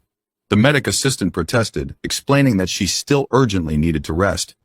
However, Garbak yelled for him to shut up, stating that this was a superior officer's order. He then dragged Turi away, while the man called out to Gail. Immediately afterward, Turi staggered outside, and everyone saw she was still bleeding as she followed Garbak. The superior commander then remarked on how she used shield magic earlier on. He reminded her that just the other day, he had asked her what needed to be done before using her magic. Turi confirmed that Garbak ordered her to ask for permission, and when he asked why she neglected to do so, she thought about it momentarily before saying she was incompetent. That was all. Suddenly, her eyes grew wide in fear as Garbak smacked her brutally. The other soldiers were alerted to the beatdown he was dishing out to her recklessly. He landed so many body shots and just wouldn't stop. Turi groaned in pain until she finally fell to the ground. The others were scared she would die. Immediately afterward, Garbak asked Turi what happened to those who violated orders twice, and she replied that they would be sentenced to death. He then remarked that her stupid self actually remembered the instructions he went through the trouble to teach her. With this, he believed that she simply defied him of her own volition. Crying and bleeding out, Turi said she had no excuse. He called her a dimwit and continued beating her up mercilessly, while yelling for her to die. This is the type of behavior that in IRL get commanders terminated by their allies. I really want someone to take out this dude. Garbak also started kicking Turi, and said that if she disliked his orders so much, he would grant her where she wouldn't need to be reminded twice of his orders. As he asked her to stand up, one of the soldiers grabbed his shoulder, asking him to stop, but Garbak immediately pointed a sword at the guy and gave him a deadly glance. The soldier didn't understand what his problem was. Then, one of his comrades told him to leave it, because Garbak wasn't an opponent one could easily go against. He was safer not getting involved because Commander Garbak was fearfully called the Sword Demon by Sabbath's men. Seeing who he actually was, the soldiers decided to continue drinking somewhere else. Immediately afterward, Garbak kicked Turi to stand up, and picked up some stones. He then told her that he was going to educate her, and he permitted her to use the shield magic. Garbak furiously threw the stones at her, urging her to hurry up. Turi was still far too weak, but he still told her to defend herself. After mustering so much strength to get up, she cast the shield magic. But Garbak shattered it instantly, yelling that she missed a shot and she should stand up quickly. Turi's bleeding only got worse as Garbak yelled at her to ready her shield. With tears in her eyes, she finally realized it was true. If things were like this, she felt it would have been better to die instead. Surviving after being protected by Salsa, and getting beat up while being stared at by everyone. Now, she understood what Gray was getting at when he talked the last time. And then, Turi wondered if what awaited her from now on in life was despair. So, she felt it would be better to end it here and now. Immediately afterward, Garbak told her to use slanting defense, which left her confused. He explained that she needed to put the shield at an oblique angle, and went ahead to demonstrate the ability in front of her. He then asked to try doing the same. As Turi cast the spell, she couldn't get the shape right, and Garbak told her it was wrong. Afterward, he showed her a simpler method by casting the spell on his 2 hands, and she repeated after him. Garbak then joined his hands together, causing the shields to achieve the desired shape. Turi did it and got it well. After seeing how to do it, Garbak picked up more pebbles and told her to prepare herself. He threw the rocks and they bounced off against her shield, going the opposite way. Turi finally understood how this technique was supposed to work. Moreover, Garbak explained that she had to deflect the enemy's attack. It wasn't something she should take head-on. He asked if the head medic Gale was the one who taught her how to use the shield magic. After Turi confirmed it, he explained that Gale was a professional medic, but her hands-on knowledge of the front lines was subpar. If he were Turi, he'd use this shield technique when faced with a bomb blast, and there would have been a different number of victims. Upon hearing this, Turi's voice trembled as she speculated what could have happened to Salsa. Garbak told her that if she were lucky, she could have saved him. Turi fell to her knees, filled with guilt. If at that time, she made the commander aware of the fact that she could use shield magic, and if she used it properly, then kind-hearted Salsa wouldn't have had to die. Turi was so distraught. She felt like her head was going to split in half, and she cried out loudly. Immediately after, Gale rushed to her and told her to get it together. Her assistant remarked that Turi's state was quite bad. Enraged, she lashed out at Garbak, asking what he was thinking. She was fed up with him, questioning how he could do this to the girl she had healed, putting her life on the line. However, Garbak gave her a sinister look and called her a hypocrite. Gale finally snapped, and she said she would put out a protest against him concerning this case. But Garbak cut her off, telling her to be his guest and feel free. As he stormed out, Turi called to him. She felt it was as if his back was saying, "Feel free to despise me as much as you like. Both enemies and allies, I'll take you all on and drag you all to the depths of hell." That was what she felt then, and Turi thought that someday she would join that line. After that, she silently let go of her grasp on consciousness. The next day, after being healed by Miss Gale, Turi went to do her duty at the field hospital as Commander Garbak ordered her to. She began using her healing magic to tend to the patients. There was also the fact that she was now in such a strained position that there was a need to recruit such an inexperienced, newbie medic such as her. But, as she defied the orders twice already, and moreover, she had a comrade's death on her hands, Garbak probably decided that a careless brat like her would only be a burden to the people on the front lines. Immediately afterward, Gale came to guide her to do the healing carefully and thoroughly. She got excited, seeing how amazing Turi was. Turi's mana was increasing, and in addition, she had dramatically improved her accuracy. Even bearing in mind that she was 15, the rate of our protagonist's growth was astounding. Turi asked if this was really true, and Gale affirmed it. The head medic told her that if she continued like this, in half a year, being an ace wouldn't be out of the question. However, Turi felt she didn't have the leeway to think about such a future. Still, she said she'd put her due diligence into doing so. Immediately after, Gale remarked that it wouldn't be right to hide this from her, so she would say it straight. She told Turi that she would appeal to the higher-ups to have our protagonist transferred into her medical corps. Turi seemed confused, and asked if Gale said that, because she couldn't carry out her duty on the front lines. But Gale replied that it wasn't like that, explaining that it was just recently they had an increase in the number of casualties, especially since they were understaffed as it was. On top of that, she couldn't just sit still and allow a promising rookie to be killed on duty. With dead eyes, Turi just looked at her and said she understood. But Gale still had a concerned look on her face. She then remarked that she had heard the reason Garbak disciplined Turi, so harshly was because of the shield magic she had taught her. But Turi argued that what she said was absurd.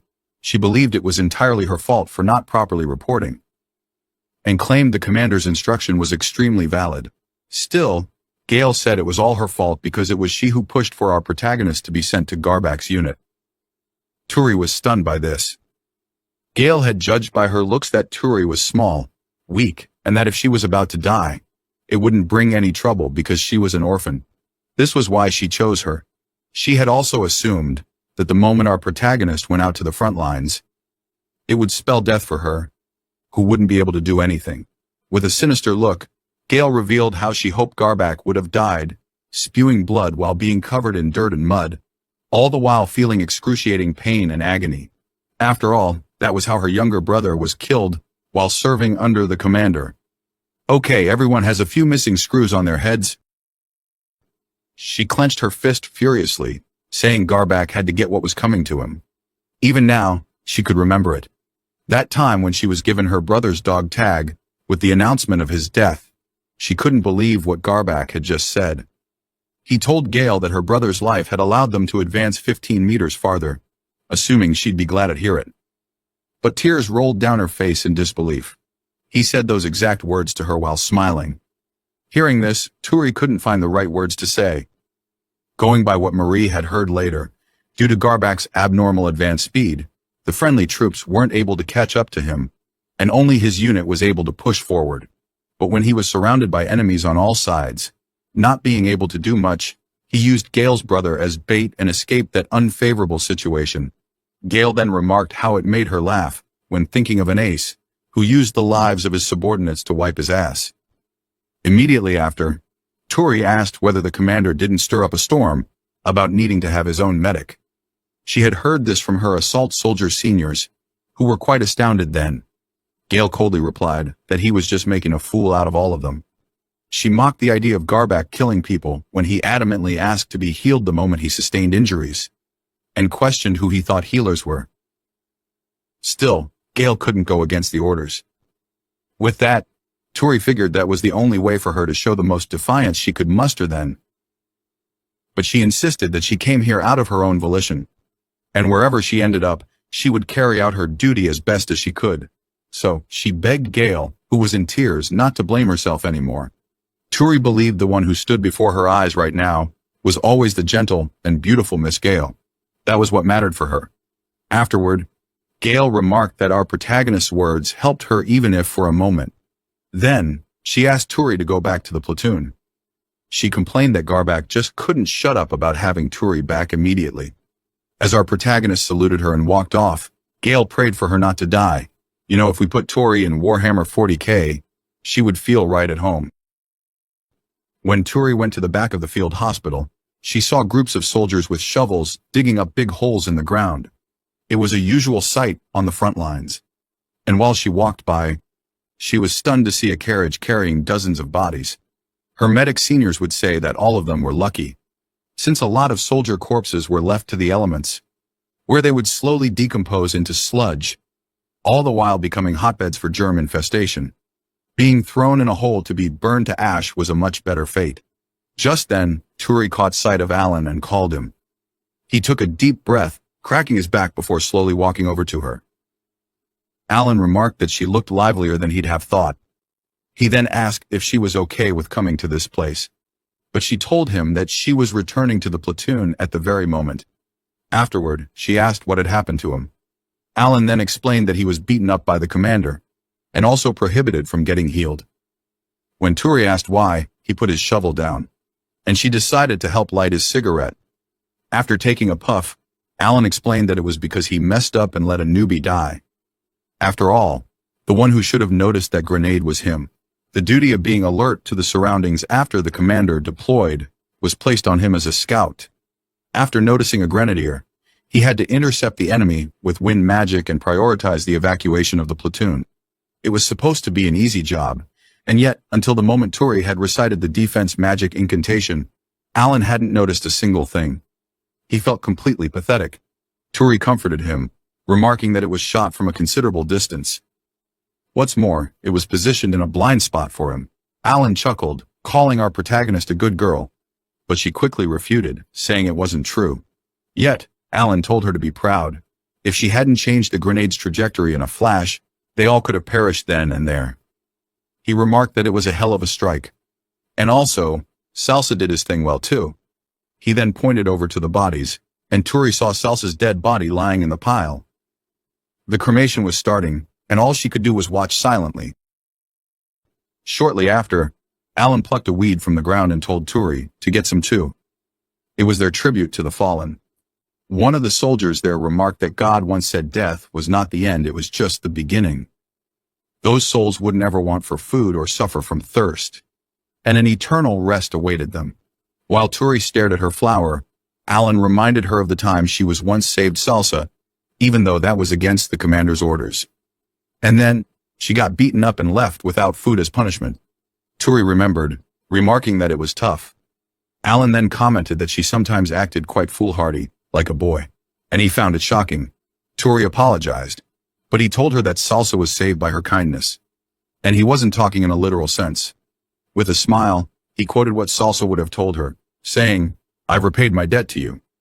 Second-class Private Salsa didn't have any significant training, but he was drafted as a foot soldier, thrown onto the front lines, and died on duty after a couple of short weeks. A youngster who only just recently graduated from high school at 18 years old. Dying at such an age, a little bit after living a peaceful school life. Was there a fate more grim than this? Going straight to the point, this kind of tragedy here was a dime a dozen. The soldiers who barely survived earned the right to live their days in this hell. Turi honestly couldn't say which of the outcomes was the better one. As the flames burned Salsa's body, she began crying, and Alan comforted her. Salsa, while being consumed by the flames, absolutely didn't look like he was at peace at all to her. As everyone paid their respects to the heroic fellow soldiers, Turi cried her heart out. Afterward, they observed a moment of silence. Later on, Alan asked her if she was okay returning to the platoon alone. She thanked him for his consideration and assured him that she was all right. Immediately after, she walked past the older soldiers, and they all called out to her, trying to flirt. Those unwitting new recruits were walking to the trenches in high spirits, making merry all the while, as if they went out on a picnic with friends. Turi then stared at the smoke from the cremation one last time. Immediately afterward, she saluted Garbak, letting him know she had returned. He called her a dimwit, asking if she had fun at the relaxing work in the rear, but she gave no response. He asked if she was fired up, and she affirmed. Turi then told him she had a report, letting him know that her mana capacity had gone up, or so she heard. But if she were at her full strength, it was possible for her to use healing magic 3 times in a row. Hearing this, Garbak gave a dry response. Afterward, Turi let her other comrades know she had returned. They welcomed her and commended her on the good work out there. Completely drunk, they asked how the work at the hospital was, and if anyone had bullied her. She then let them know that everyone was kind to her. Turi asked how their day was, and they remarked how they had been digging holes since morning, feeling like they had turned into moles. While they continued rambling, Turi could tell that they all had enough alcohol to get drunk. However, Gray then told her that the commander was all pouty sitting here because he wasn't able to settle things with Kamakiri. So, they had to be beaten up again and again as a result. As they started laughing about it, Commander Garbak came in, furiously yelling at them, asking how long they'd keep drinking. Then he ordered them to return to digging holes immediately. He complained about his troops slacking off, just because the offensive stopped for a bit. Seeing that Turi was yet to meet with the replacements, he asked her to go and greet them. Afterward, he called over one of the new recruits. The guy walked over with an arrogant look, remarking how Turi was much smaller than he had heard. Is this Salsa 2.0? When Turi returned to the platoon, the reinforcement guys and she got to know each other a little bit. After that, the commander had them start training at the grounds for infantry. Commander Garbak used his harsh words as usual, asking if they were tempting him. Turi responded loudly while barely being able to breathe. As she struggled to push on, the guy beside her remarked that she was so unsightly. That Falmouth guy was a second-class private known as Rodri. He asked Turi how she could be out of breath just after a bit of running.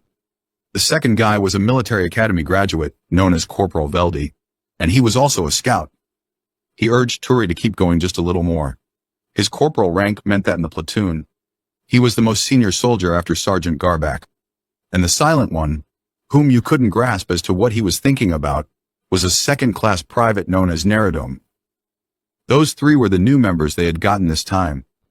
Turi felt it was best not to pay them any more attention besides knowing their names. She believed there would be no more being hurt if she weren't friends with them. Immediately afterwards, she stumbled, causing Commander Garback to give them 10 more laps to run. Hearing this, Rodri warned her not to mess with them. He blamed her for everything because they all looked completely exhausted. So, Garback allowed everyone to return to the base except for Turi.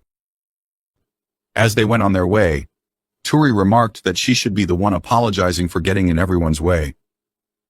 Rodri told her that it was good that this happened during training, and if she had done it on the battlefield, all of them could have been dead. He made it clear that for people as incompetent as her, even if they were dying, he would never come running to help. He then asked what was even the point of weaklings such as her being there. Turi gave out a heavy sigh, and then replied that she was the commander's personal first aid kit. Afterward, Garback called her and she quickly ran to him. Meanwhile, Rodri was still confused by what she said. As Turi approached the commander, he told her it was time for defense training. So, he permitted her to use the shield magic spell. As the two stared at each other, Garback suddenly attacked her, but Turi was able to put up a shield just in time. The commander seemed quite impressed, remarking that her deployment speed had increased a bit. Turi then thanked him for the compliment, but he let her know that the angle was bad, and she needed to make the shield right. After that, his aura completely changed as he decided to get serious. Turi started casting the shield spell multiple times, deflecting all the stones the commander threw at her. One of the other soldiers wondered what was going on over there. Then, his comrade told him that it was just the usual crazy commander. Meanwhile, Turi looked totally battered and bruised. However, Garback finally agreed that the shape of her magic shield had become stable. Afterward, he told her to start running. But our protagonist complained that it was dark and she couldn't see more than 1 meter ahead. Garback didn't see the reason for her complaint. He mocked the idea of her thinking it was night, so they should sleep quietly. And that maybe their enemies were so kind. Turi could only tremble and had no choice but to heed the commander's order. Then, she started running in the pitch dark, barely able to catch a breath of relief. The next day, her shield magic training continued. Garback commented that her deployment speed had gotten slower this time. He then told her to keep running her running speed steady, and to hold the shield's form stable. Not only that, but she needed to get familiar with surprise attacks, and not neglect watching her surroundings. Despite the painful training she was going through, Turi thanked the commander. He then told her that from now on, she had to complete her everyday running quota, and he let her know she had 10 laps left. Turi understood that this kind of struggle would directly affect her survival rate.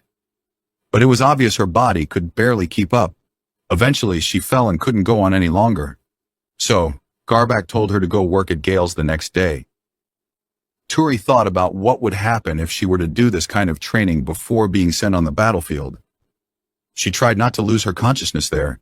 If not, she would get mistaken for a corpse and be thrown into the cremation pit. Whatever the cost, she needed to return to the platoon guys and rest there. Sometime later, Turi saw Gray approaching her and looking sad for her. He couldn't help but notice how she had come back again, looking all battered. Then, he asked Maru to get some hot water. One of the other soldiers remarked that Sergeant Garback wasn't holding back in the slightest. While she cleaned herself, Turi overheard one of the younger recruits complaining about why he had to go through all this. Gray remarked that quite a lot of newbies became like that. Someone then offered to give Turi a blanket so she could go to sleep. After all, she was going to work in the hospital the next day. While she walked to her bed, she caught a glance of the recruit who looked like he was losing his mind. On the other hand, Rodri complained about everyone in the platoon pampering Turi just because she was a girl. So, his seniors teased that they could spoil him too if he wanted. Later, as Turi fell asleep, she suddenly saw herself back at the orphanage, where she was happily welcomed back. Tears welled up in her eyes as she saw Bernie. All the kids then told her to come over before the soup would get cold. Our protagonist happily ran to them, feeling glad to be reunited with her friends. Then, they all sat down at the table to eat.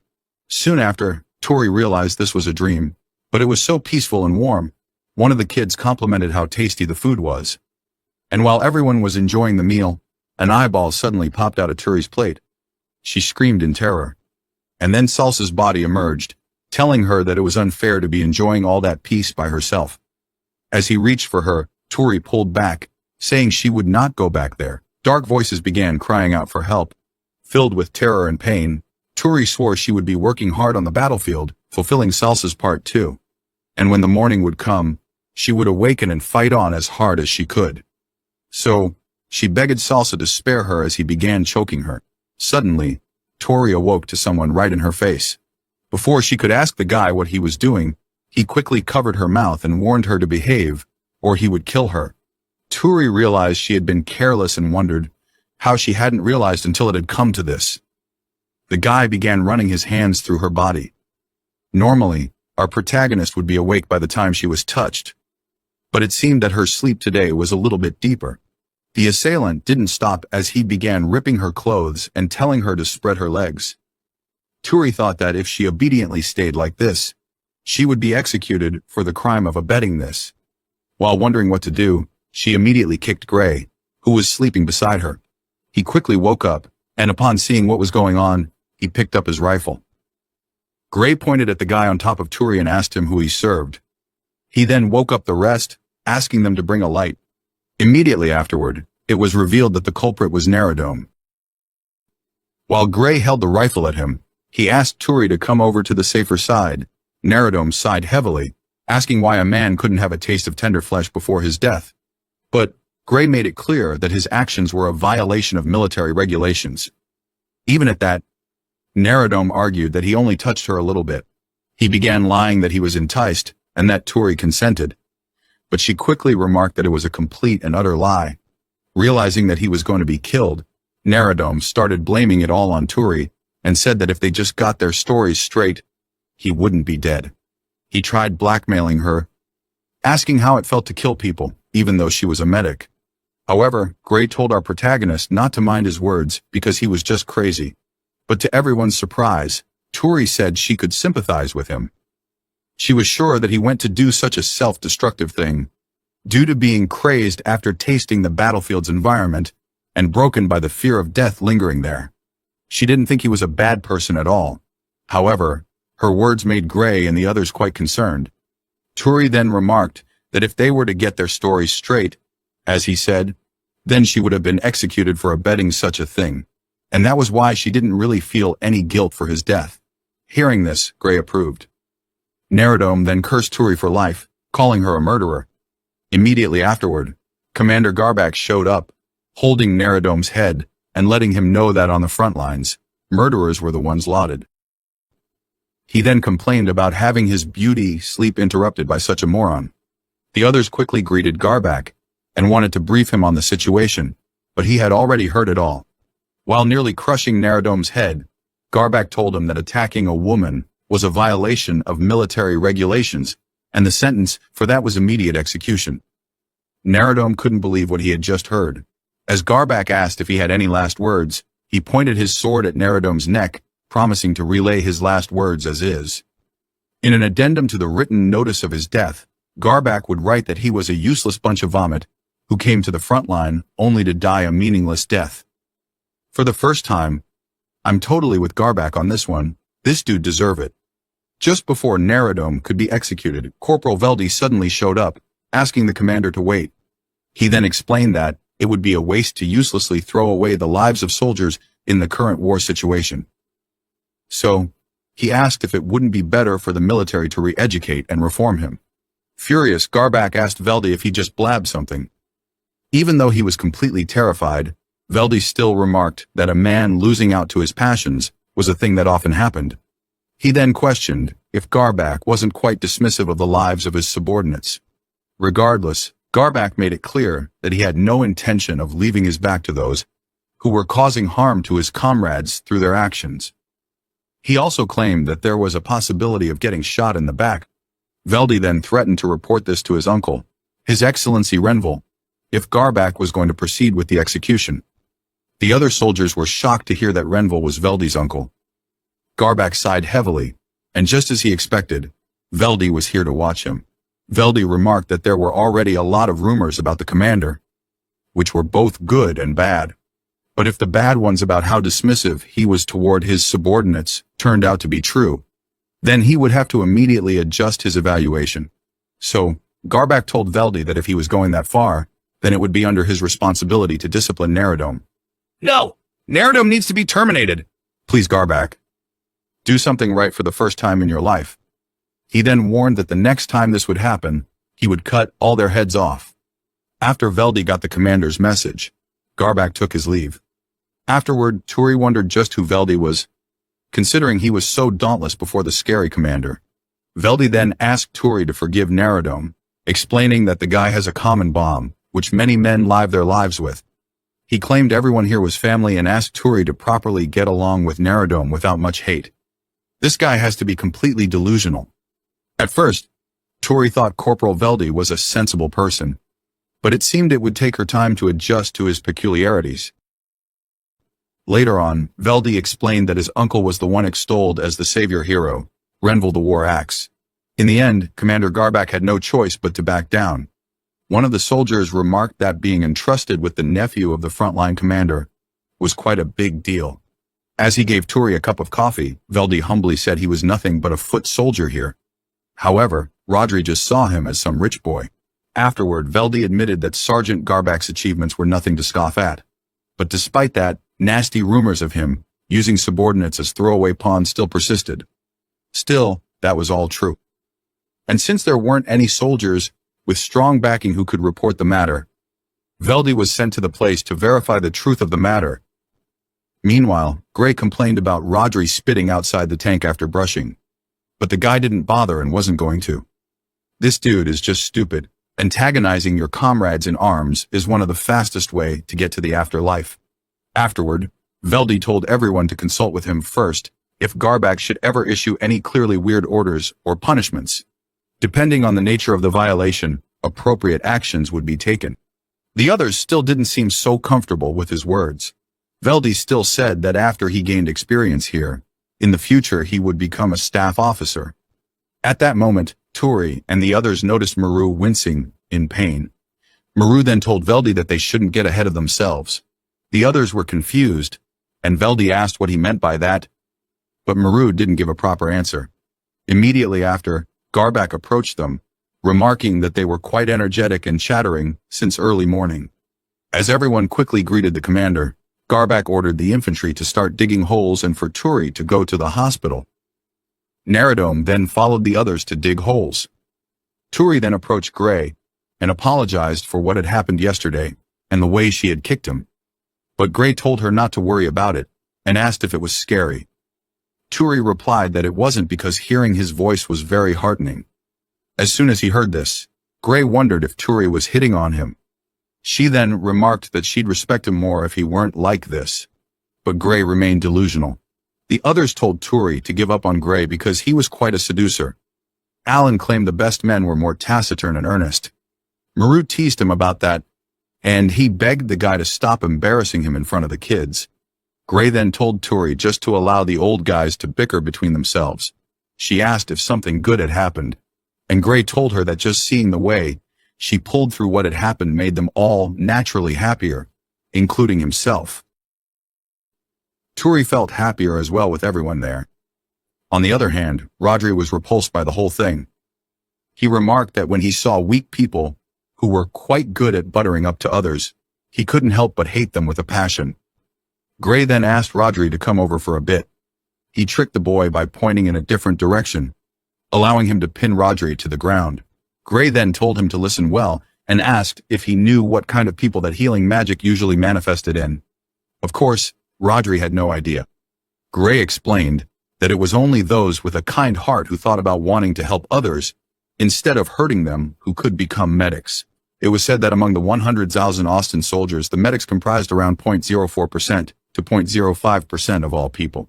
Rodri still didn't get the point, so Gray pinned him harder and told him to treasure the medics more. The guy still struggled, calling Gray a clown and telling him to let go.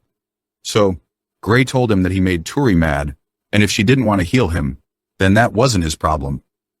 On the other hand, Turi said if she got ordered to heal him, she would obey. However, Rodri let her know that he would gladly die on the battlefield, taking with him as many enemies as he could on the way. Hearing this, Turi and Gray looked sad for him. Turi believed she was a very cowardly person.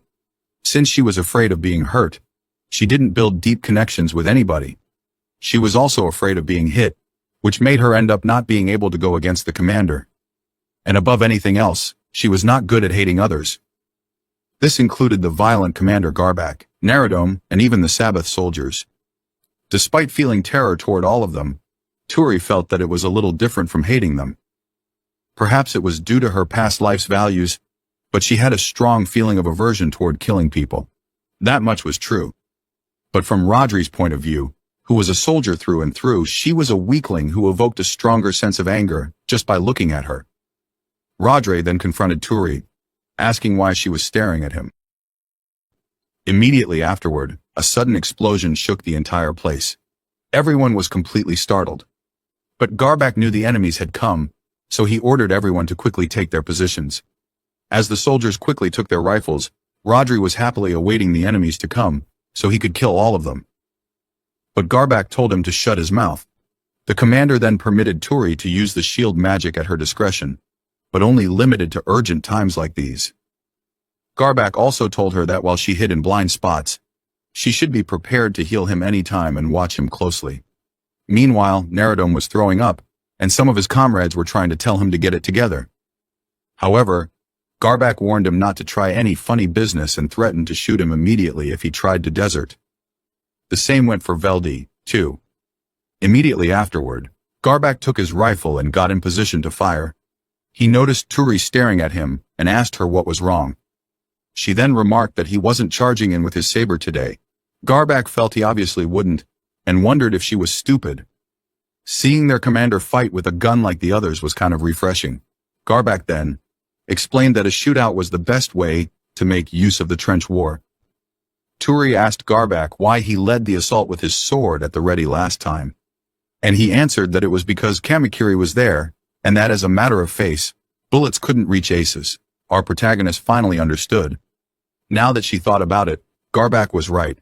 Without batting an eye, he rushed forth amidst the rain of bullets and didn't suffer any wounds. He also said that using either sword skills or equipment together with the shield magic skill, bullets would stop being a concern. Any ace that was worth his salt on the battlefield had already gotten his own answer to gunfire. Garbak added that when you got a way to deal with bullets to a certain extent, one would earn the position to live a luxurious and leisurely life in this hell. He then told Turi to aim for that. Immediately afterward, someone reported that the first and second defense lines had been breached. The enemy was quickly advancing. Garbak had an excited smile on his face as he told his troops to be at ready. So they would make their enemies rue the day they decided to attack the line his unit was protecting. As the enemies rushed in, they began exchanging gunfire. Soldiers from both sides were going down, but Garbak remained precise with his targets, taking down each person he set his sights on. Rodri, on the other hand, was happy taking down the Sabbathan devils. He finally had the slaughter he had been long waiting for. Garbak then smacked his head, telling him to stop shouting because he couldn't hear the enemy's gunfire. Meanwhile, Turi remained silent. Despite their efforts, more enemies just kept trooping in, and Garbak's men were slowly being taken down. Immediately afterward, one of the soldiers reported that the defense line on the right was about to be overrun. Garbak then ordered Maru, Gray, and Rodri to defend the right side of the trench with their lives. Rodri happily went, excited to kill all the enemies. Even when the enemies were hiding, he yelled at them to come out and face him. Gray advised him not to waste bullets, and offered to show him something good if he listened. He brought a grenade and tossed it at the enemies, causing a huge explosion. With the enemies killed, Gray then told Rodri to advance. But all Rodri could think about was how much he wanted those grenades. Back with Turi, a soldier told her and Verdi to focus on the enemies ahead of him, and to leave the ones on the right to Maru and the others. Still, the soldier was so scared, Turi noticed when he pissed his pants. She then noticed the enemies shooting mortars, So she put up a shield and alerted Alan, who used wind blast magic to send the mortars back, crushing the enemies. Turi was really impressed with his magic, so he offered to teach it to her later. Later, Vroldi reported that the enemies had broken through on the left, and that they were going for a pincer attack. At this point, Garbak couldn't take it anymore. He unsheathed his sword and decided to go all in. He ordered Turi to watch him closely while he tried to regain the position on the left. While he was issuing orders, an enemy was sneaking up behind him. In an instant, he sliced the guy apart and charged in. As Turi had thought, Garbak was a lot stronger with a sword. Meanwhile, the others were still trying to hold their position. But the enemies just kept coming as if there was no end to them. Maru wondered if these soldiers weren't afraid of death. He then asked if Narodom was asleep, but there was no response. He told the guy to continue shooting, but soon saw that Narodom had already been shot in the head. Yes! He got what he deserved. Veldi wailed loudly, and the others were shocked. While they were distracted, the enemies climbed over the trench, kicking Narodom to the side. His dead body flew across the place. Meanwhile, Corporal Veldi was still crying as an enemy rushed in and quickly sliced off his arm. Before the enemy was about to finish him off, Alan yelled at him to get down. Then, he fired a shot, but his aim was off, which made the bullet not pierce through. The next moment, Turi found herself face to face with the same enemy. And as the guy raised his sword to end her, Alan yelled at her to run. But the sword was already coming down on her. What Turi saw in those eyes was an overflowing desire to kill and hatred. She didn't understand the enemy's language. His words were all Greek to her, but one thing was clear without saying it. He was telling her to die. Maru was still fighting off an enemy as he yelled Turi's name. She panicked with tears filling her eyes. And immediately after, she cast shield magic. The enemy's sword slid off the shield and only managed to crack it a bit. Both he and Turi were confused. Then, he lost his balance. As he quickly recovered and turned to face her, Rodri ran into him with a dagger. The enemy groaned in pain, while Rodri kept telling him to die. He punched Rodri away, but the pain was too much, and he tried crawling away. But Rodri questioned where he was going, calling him a disgusting piece of garbage, a savage, and a brute. He said that this was retribution for all the indiscriminate killing they had done, and continued rampaging as he stabbed the enemy to death. His face was like a maniac's, filled with extreme joy. All the blood splashed out onto Turi's face. Immediately after, Gray told Rodri to stop because the enemy had already died. Rodri had no idea. Seriously, this guy must have some mental issues. Gray then told him to come, so they could return to their other enemies. While looking down at his defeated enemy he stabbed, Rodri remarked that he should have suffered a lot more before dying. After that, he ran off to join the others. For Turi, it seemed she was saved for the time being. Following that, Corporal Veldi ran to Turi and cried out, showing her his severed arm. She took a look at his arm. Upon analyzing it, she noticed it was a clean cut and said that if it was healed quickly, it could be reconnected. She then told him to pick up the severed limb and meet her, so she could disinfect the wound. She recalled that the commander had given her an order to watch him closely. There was no helping it. She needed to perform first aid while confirming his status. As Veldi brought the limb to her, our protagonist told him it would hurt and asked him to bear the pain. As she disinfected it, he screamed in pain, but she focused on her work. With the stanching done, he wouldn't die of blood loss. Our protagonist told Veldi that when the commander returned, she would put forth a request to heal him. For now, she needed him to stand by. However, Veldi tried to make it clear that his hand was actually severed. But Turi apologized, letting him know that she couldn't use healing magic willingly. She then offered him the remnants of the saline solution, which was used for cleaning wounds. He needed to stay hydrated after blood loss. But Veldi's eyes were filled with tears as he remarked that this was not it. He then ordered her to use healing magic on him. He wanted to return to the battlefield quickly and needed her to use her magic now. If she didn't hurry, it would be impossible for him to return. Veldi yelled at our protagonist to attach his arm back and pleaded desperately. Turi humbly apologized to him, reminding him that he didn't have the authority to command her. However, she told him not to worry because the time limit for reattaching a severed hand was several hours, so they still had enough time to do it. Veldi found her reasoning absurd, all because he didn't have the authority. But our protagonist made it clear that orders were absolute, leaving him speechless. Well, now he has to suffer for helping Turi's night attacker.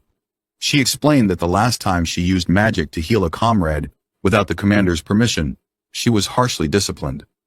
In other words, if she were to heal Veldy, they would both be severely punished. Veldy couldn't believe there was no way she wouldn't be allowed to heal such a serious wound. He promised to put the word out and protect her if anything happened, but Turi's response remained the same. Orders were absolute. Veldy still tried arguing, but seeing the dead look on her face, he couldn't say anything else. And so, he finally accepted that he didn't have the right to command her. She was glad he understood. Immediately afterward, Alan informed Turi that the commander was about to return. She then excused herself and met up with Alan, asking where the commander was. He pointed him out where he was decapitating an enemy's head.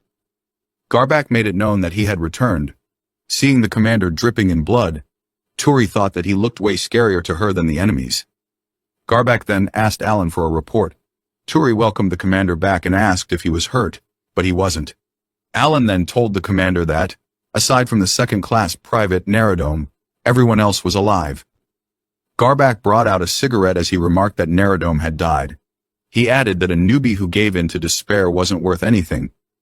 And it was a simple truth. Alan pointed him to Neradome's dead body on the ground. Afterward, the commander remarked how he didn't even last one battle. Corporal Veldy then called to Garbak. The commander looked irritated as he answered. Then, Turi told him that Veldy needed to be treated with healing magic. Veldy also explained that his hand had been cut off. Looking at the severed arm, Garbak was impressed with the enemy's skill, but it still wasn't as good as his.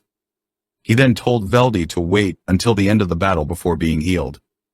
The corporal couldn't believe it. Afterward, he fainted. As the others tried to call him to his senses, he told them that he couldn't. On the other hand, Garbak saw some soldiers returning. It was the Maru team.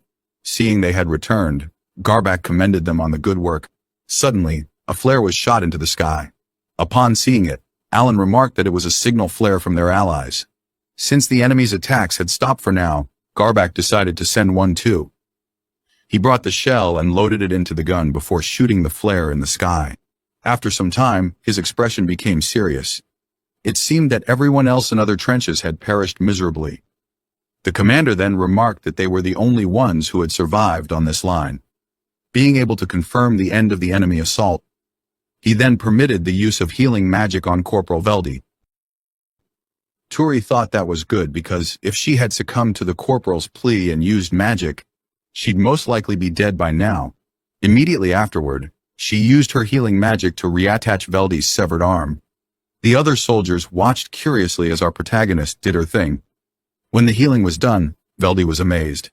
He started swinging his arm around, but our protagonist told him to stop and not move it yet. Suddenly, his arm started bleeding again, and she explained that it was merely a stopgap measure. To heal it completely, it needed to be treated further at the field hospital. Hearing this, Commander Garbak told Veldy to go get healed at the hospital quickly. Turi then held the arm in place with a bandage before leaving. Meanwhile, Gray teased Rodri, telling him how their little healer was cool. But Rodri thought nothing of it. The other soldiers asked the commander if they should do the usual before Corporal Veldy left. Gray then explained to Rodri that it was a gesture of presenting arms for the fallen. However, Garbak wondered who even cared about Neradome in the first place. He then ordered Rodri to drag the dead body to the cremation pit in the rear. Looking at the dead body, Rodri seemed uncomfortable, but Gray cheered him on to do it. As Rodri dragged Neradome's body, our protagonist approached him.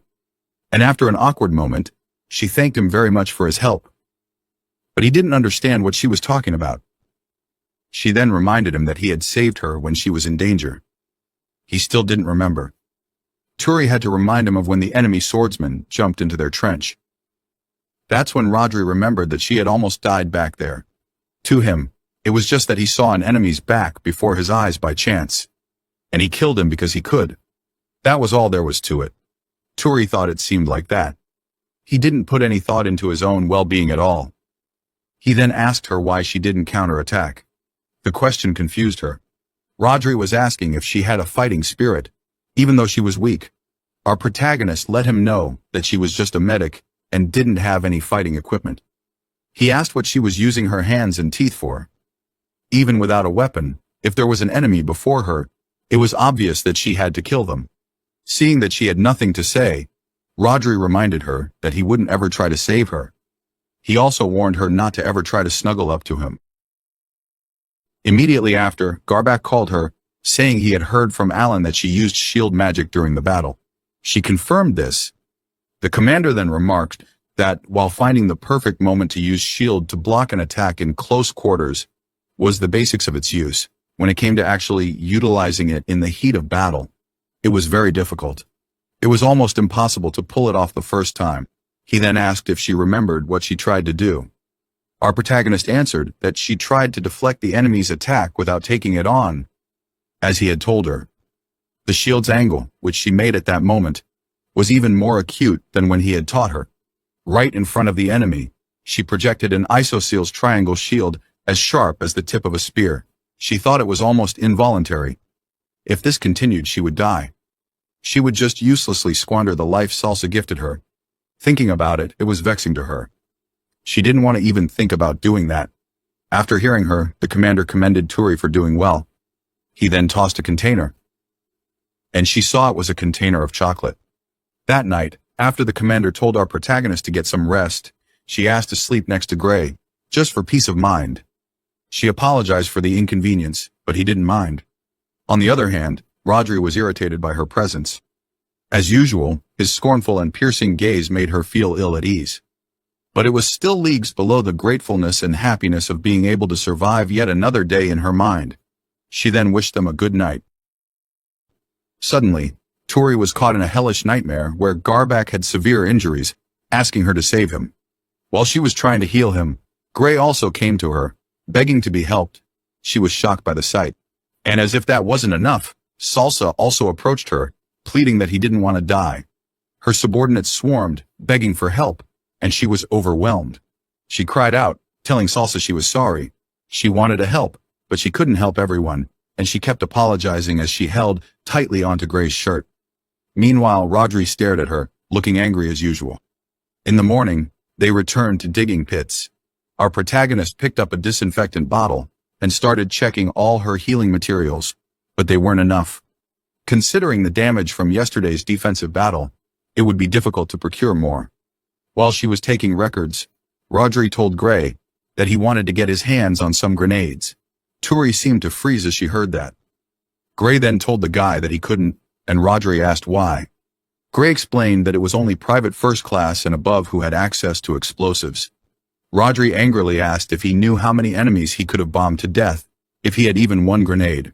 Gray shot back, letting him know that he hadn't thought about how much it cost to make just one hand grenade. They didn't have a lot of resources to make them and hand them out to new little recruits who were going to die quickly most of the time. Rodri thought this was unfair because he just wanted to bomb people. While they were still arguing, our protagonist thought about how a hand grenade was a fearsome weapon. In addition to the blast wave with a radius of 4 to 5 meters or 28 bananas, it also scattered shrapnel at high speed. Most people in the affected area were either injured or killed. Turi was reminded of when she was caught in an explosion, and an image of Salsa's dead body flashed in her mind. Afterward, Rodri decided he would ask the commander himself, but Gray advised him to drop the idea. Rodri teased that he would steal his thunder, and Gray didn't have the words for him. With a dead look in her eyes, Turi told him to stop being so flippant with the idea of wanting to bomb people. As he turned, she returned to her records. Rodri approached her, warning that eavesdropping was bad manners. But the look she gave him made him pull back a little. Immediately, Garbak called out to Turi and told her that as of the moment, she was under the command of Chief Medical Officer Gale. He then ordered her to proceed to the field hospital immediately. As she prepared to live, Rodri remarked that she was so lucky working in the hospital, since she could get a nice meal. There were also snacks. However, our protagonist ignored him and bid farewell to Gray. After that, while Garbak was smoking, Rodri met the commander and asked him for hand grenades. But the request completely annoyed the commander. Before Rodri could react, Garbak landed a devastating punch that sent him flying away, and he was bleeding out badly. Gray quickly covered his eyes because he knew this was going to happen. Garbak then explained to Rodri that only first-class privates were issued hand grenades, and it was the military law. Rodri still tried to argue, but the commander's threatening expression made him calm down. Garbak asked if he was such a big shot that he could twist military regulations, or if he had done something outstanding for his country. Rodri obviously hadn't. Now is time for Rodri to learn that you don't mess with this guy. Garbak started beating him up. Gray quickly stopped him, warning that if he continued, it would be dangerous. But Garbak suddenly punched Gray in the guts as well. Gray hunched over, enduring the pain, and Rodri tried to help. But Garbak sat on Gray, explaining that in the past, newly recruited grenadiers, who misjudged the speed of the unit's advance, threw their grenades into the enemy trenches just as he passed them. From then on, they didn't get grenadiers because they'd be nothing more than a nuisance. He asked Rodri if he understood now, and the boy affirmed that he did. Over at the hospital, Gale was excited to see Turi had finally arrived. She quickly dragged off our protagonist, asking her to go to the emergency ward right away. Turi wondered why, and Gale told her that she had gathered everything she needed for now inside a tent. They didn't have enough beds, and some relatively lightly wounded people would come in there, so she was leaving it all to Turi. She then handed our protagonist a white coat and entrusted everything to her. The tent was filled with a lot of wounded soldiers in a lot of pain. They were getting impatient as they were waiting to get examined. Immediately afterward, Turi walked in, thanking them for waiting. As the soldiers saw her, they looked speechless. She then told them to enter in order. One of them quickly said to spare them the joke. First, they had to wait for God knew how long, and now he couldn't believe they were going to be healed by a brat. He complained about having to wait all night for this, and begged that they be given another, more knowledgeable medic. Turi seemed hurt by his words, but she steeled herself, and told him to leave if he was dissatisfied. The wounded soldier was shocked by her remark, but upon seeing how serious she looked, he pleaded to be examined. Every wounded person had more than a few complaints about how their body hurt. One of the soldiers asked for his leg to be healed immediately. But with the amount of magic our protagonist had, she could only use the heal skill 3 times. Even if she were to boost herself with medicine, she still couldn't use it willingly. She examined the soldier's leg and saw it was a simple fracture. So, she told him she would fix it in place, and it would heal in time.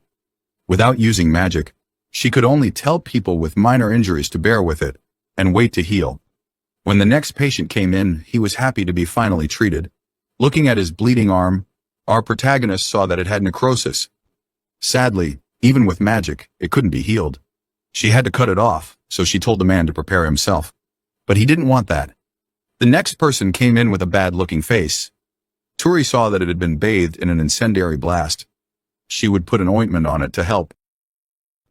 Lightly injured basically meant one with no immediate danger to life.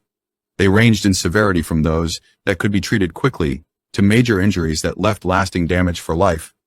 Miss Gale had told her that they were relatively lightly wounded people, but she was probably referring to those who, even if treated, could not immediately return to the front lines and were considered low priority for medical examination. Afterward, Turi continued treating patients after patients, even those who shamelessly showed her their backside. Being in the army must definitely be tough. Our protagonist looked like she was just about to pass out, but the nurse told her that the last patient was here. Turi told the person to come in, and as the guy walked in while complaining, she couldn't believe who she was seeing. It was Rodri, and he, too, was shocked to see her. The two were confused, but he told her to quickly heal him while calling her incompetent. He told her that his whole body was hurting. In addition to being beaten all over, she saw that some of his joints were dislocated. Some of his ribs were also affected. She could imagine the whole picture herself. Then, she asked where the injuries came from. Rodri told her that the commander beat him up when he asked for some grenades. Hearing this, she was exhausted. She wished the commander would just stop creating unnecessary work for her. She then asked Rodri to wait before she would use a healing spell on him. As he saw her drinking something, he asked what it was because it smelled nice to him. He kept bugging her and asking for a bit of it. After downing the liquid, she told him that she would carefully treat him very kindly and thoroughly. After all, she was his lifesaver. The author must have been on something for this panel. Even Rodri seemed scared right now. But after our protagonist healed him, his body moved freely again. However, he told her that it still hurt, and he had to wait several hours to heal completely. He called her work sloppy, and she apologized. After that, she bid him farewell. She was barely able to keep her eyes open. Rodri suddenly returned, and she asked if there was something else. He then said she could simply call him by his name. Turi was speechless, yet he also asked if he could call her Runt. She had gone from Pipsqueak to Runt now, and she was tired. After finishing her work at the first aid station, Turi went on to have a tasty meal. She returned the plates after eating and proceeded to the nap room. She was completely exhausted, but now she could finally sleep, and just as she dozed off, a patient started wailing for help. It was an alarm that signaled a danger to a patient who was bedridden. Our protagonist was forced to wake up and assist the medics who were rushing out. While quickly getting dressed, she noticed someone peeking at her, but as she turned, he went back to sleep. Here, unlike in the first aid station, one mistake could cost a patient's life. What made it even more frightening was the fact that both the head of this ward and other medics hadn't slept for a week. Immediately afterward, Tori began attending to a patient. Upon analyzing, she alerted that his blood pressure was going down. The patient had sepsis, and they needed some antibiotics. But the nurse gestured that there was none left. Tori turned back to the head medic, but he simply remarked that it was too bad then. And she couldn't believe his words. He told her that there was nothing more they could do for him. She was told to focus on treating those who could still be saved. Looking back at the dying patient, Tori approached him and held his hand softly. The patient shed a tear, and all she could do was watch. Meanwhile, someone else had passed away, and his body was about to be carried out. The head medic then said to put one of the high-priority triaged patients in the hallway on the free bed. The only thing that they, who were left without any way to treat or even to help, were forced to do was to make a choice as to which of the patients lying there, unaware of their surroundings, would be allowed to survive. Our protagonist thought that she was unlucky. She might end up as one of those sleeping on one of these beds. Then, by order of the head, the bodies were carried out like clockwork and thrown into the pit with the corpses. Both the field hospital and the front lines were hell on earth. At the crack of dawn, Tori was finally able to leave. Afterward, she was grateful that they resupplied her with the necessary medical materials. She then came across Gray, who was talking to someone, and she asked who the guy was. Gray told her that he was Rodri's comrade from his former unit. The man came to see how Rodri was doing in their unit out of concern for him. Our protagonist was surprised as she realized Rodri wasn't a new recruit. She asked if he had been kicked out of his former unit because of the way he spoke. But Gray said it wasn't. It seemed that Rodri was a normal, energetic, and bratty kid, but she could hardly believe it. Even I can't believe that. No way that boy could have ever been normal. The survivors of a destroyed squad were assigned to a platoon to fill any vacancies. So, she believed it was the case with Rodri's squad. After that, Gray called to Turi, who was looking grim, and told her that flowers were blooming in a place like this. This made her cheer up a bit, but immediately after, Garbak told them that the long-awaited day of their offensive was here. They all looked shocked. Gray asked if they were going to attack with the forces they had. Garbak then told him that it was estimated that a lot of enemy soldiers were out of commission. So the command decided that if they took this chance to attack, they would retake the land in one fell swoop. In trench warfare, it was common knowledge that the attacking side would suffer heavy casualties. This war was a series of repeating the same actions over and over again. After the enemy, straining, went on the offensive and exhausted its forces, they would take advantage of the opening and go on the offensive themselves. All the while, they'd be consuming a large number of soldiers' lives. Garbak then commanded Alan to scout ahead. As usual, our protagonist would follow right behind him. Maru and Gray were told to protect her from both sides. While Gray was happy to be with Turi, Rodri asked the commander what his orders for him were. Garbak said that he and Veldy were going to protect our protagonist as well. Rodri was quite upset, but the commander's expression made him settle down again. Still, he wondered how he was supposed to kill while lagging right behind the blondie. As usual, his killing intent was freshly charged.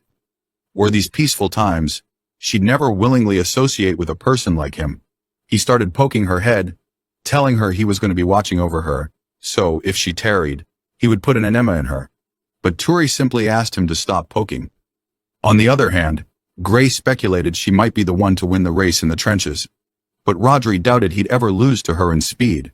They faced the enemy's entrenched positions across the 400-meter or 2,247.19 bananas-wide no-man's land, but the place was abandoned, full of rotting corpses and turned into a poison swamp, with shell craters lying in wait for them across the scene. Not to mention the soft dirt that sucked one in if they were slow. Walking was already hard enough, let alone running. Because the trenches were dug in a zigzag pattern, the distance between the trenches varied from place to place. The entrenched positions they were trying to take from the enemy today were about 20 meters apart. An athlete could cover this distance in about 4 seconds. But the battlefield was littered with barbed wire and magic traps, and they had to run with 20 kilograms or 176.37 bananas in weight of equipment on their back while killing enemies who shot them from their positions in the trenches. Not to mention that the one leading them was a monster of a commander who could easily cut through bullets with his sword. Our protagonist could barely keep up with him. Meanwhile, the others were betting on Rodri getting tired and collapsing along the way. Rodri then bet a higher amount on himself, boasting that he would win. Garbak warned that if he broke up the formation, he would kill him. He approached the kid and grabbed his head, telling him to listen. The commander told him to learn well and become strong. If he did that, Garbak would let him go in the front. Rodri was bumped, seeing that he had no choice. So he slowly walked behind Turi. Immediately after, Garbak informed everyone that the allied mages were going to start bombing the place. In the midst of despair, they would have a fight, and as soon as the bombing stopped, they'd rush in, so he told everyone to get ready. Soon after, the bombing began, and explosions were going off. As the soldiers watched, one of them remarked that it was what you'd expect from a true-born magic squad. Those fireballs were going to melt and burn both the first and second floors of the trenches. Meanwhile, Turi asked Veldi how his hand was, and he told her it was all right now, all thanks to her. He thanked her. And while trying to reload his gun, some of the bullets slipped out of his hand. He felt quite clumsy, and as he was picking them up, she saw that his hands were trembling. Rodri tried to make sure he was okay, but Veldi had no idea what was even wrong with him. He asked if this was his first day of being part of an attack, and it turned out that it was. The image of Narodom's death was still plaguing Veldi's mind. The expression on his face after he died was seared into his mind. No matter how hard Veldi tried to focus on what was in front of him, he couldn't pull it together. Turi, on the other hand, remained speechless. Rodri told Veldi to stop crying and get it together. Suddenly, Maru approached them and helped the corporal pick up his bullets. He didn't plan to say anything complicated. So, he told Veldi to simply run and watch Turi's back, however he could. There weren't many who would try to shoot him from the rear. So, Murray told him not to be afraid and do his duty. Veldi agreed, and this managed to cheer him up. Then, they both bumped fists. Immediately after, Garbak checked his time and drew his sword as the time had come for them to act. He was ready to mete out divine punishment on the enemies. With the commander in the lead, he and his soldiers charged forward. Turi seemed to be struggling as all her fellow troops charged forward relentlessly. With arms in hand, they all beamed straight for the enemy's trenches. It was obvious that their morale was really high. Meanwhile, the enemy soldiers had mounted a heavy machine gun and began firing it. Although some were injured, Commander Garbak used his sword to slice through the bullets. And when he was close enough, he sliced the soldiers, sending parts of their faces flying everywhere. One of the sliced-up faces landed on Veldi. Upon seeing it, the corporal screamed in terror. Maru told him that if he had time to scream, he had better run faster. They all continued their sprint. Immediately afterward, our protagonist came across a sinking sea of corpses, and she had to use the logs there to get across. As she took a step, Gray advised her not to rush, but to go slowly. Tori did as she was told, while Gray watched her back. But eventually, the logs started rolling, and she slipped. Luckily, Maru caught her before she fell inside. After that, Gray signaled to the others to start moving. With a great leap, he made it across safely. Veldi then asked Rodri to go first. So, Rodri leaped forward with joy, hopping across the logs quickly. As he slipped on one, he managed to use the blade on his gun to hold himself from falling into the water. Immediately afterward, he jumped forward. Gray grabbed his hand and quickly tossed him aside, as he called for Corporal Veldi to come next. He then calmly helped Veldy to the other side. Rodri began complaining because he got covered in dirt, but Gray told him to forget it and just run. As the troops continued dashing forward, Tori was shocked as Alan got shot. However, Gray told her not to stop running. Garback was informed about Alan's condition, and he ordered Maru to get him. Maru quickly turned around, heading straight to his comrade. He told Alan to get it together, but the soldier could barely feel his arm. Maru assured him that Tori would patch him up in no time. Seeing how far behind Maru was, Veldy informed Garback that Maru wouldn't be able to catch up with them if they maintained their current speed. Regardless, Garback ordered him to shut up and simply follow, leaving Veldy with not much of a choice. Immediately afterward, the crazy commander dived into the enemy trenches. The enemy soldiers were scared as he let them know that they were about to have a dance with death. With one swing, he cleaved their faces in two. More enemies showed up to fight back, but Garback sliced through them in a flash. The other soldiers couldn't help but compliment on how cool he was. Rodri remarked that it was like a blood tornado had gone through here. As Tori began treating Alan, Garback decided he would take control of the right position. He ordered Gray to take Rodri and Veldy to handle the right side. Then Garback asked Tori how Alan was doing. She told him that the nerve plexus in his right shoulder was damaged and he couldn't move his arm. Plus, he was bleeding a lot. They needed to take him to the back and heal him there. The commander then asked her to treat Alan so that he could function minimally, while Merle would stay there to protect her. A wounded person who couldn't move was left in the secured trench while the advance continued. It was done this way because he was safer. Tori stared at Alan as he laughed and remarked that he got himself saved by her once again. Alan then called Maru, apologizing because he would have to leave Tori to him. But Maru understood. He felt his life was already done. What a way to go out. A protagonist told him that he couldn't be unconscious at the moment. Even if friendly troops caught up, he might be ignored and abandoned once they thought he was dead. Maru and Turi then yelled out to Alan. But with no response, Maru lit a cigarette, leaving our protagonist confused. He then gave it to Alan to smoke, explaining that it was a special product given to him by the commander. Immediately afterward, Alan's eyes sparked open. His expression looked crazy and full of energy. So, Tori asked Maru what it was, but he advised her not to breathe the smoke. After all, it was a foot soldier's friend, which he called a cheer-up stick. Of course, Tori was still confused. Meanwhile, Alan started laughing to himself. He complimented on how good the smoke was, but Tori made sure to focus on the bag she was packing. This guy was going too crazy for her to handle. Afterward, Garback returned and looked at Alan, who thanked him. He noticed he was quite cheerful, and then snatched the cigarette from his mouth. The commander started smoking it himself as Gray and the others also returned. Thereafter, Garback decided it was time to rush to the second trench.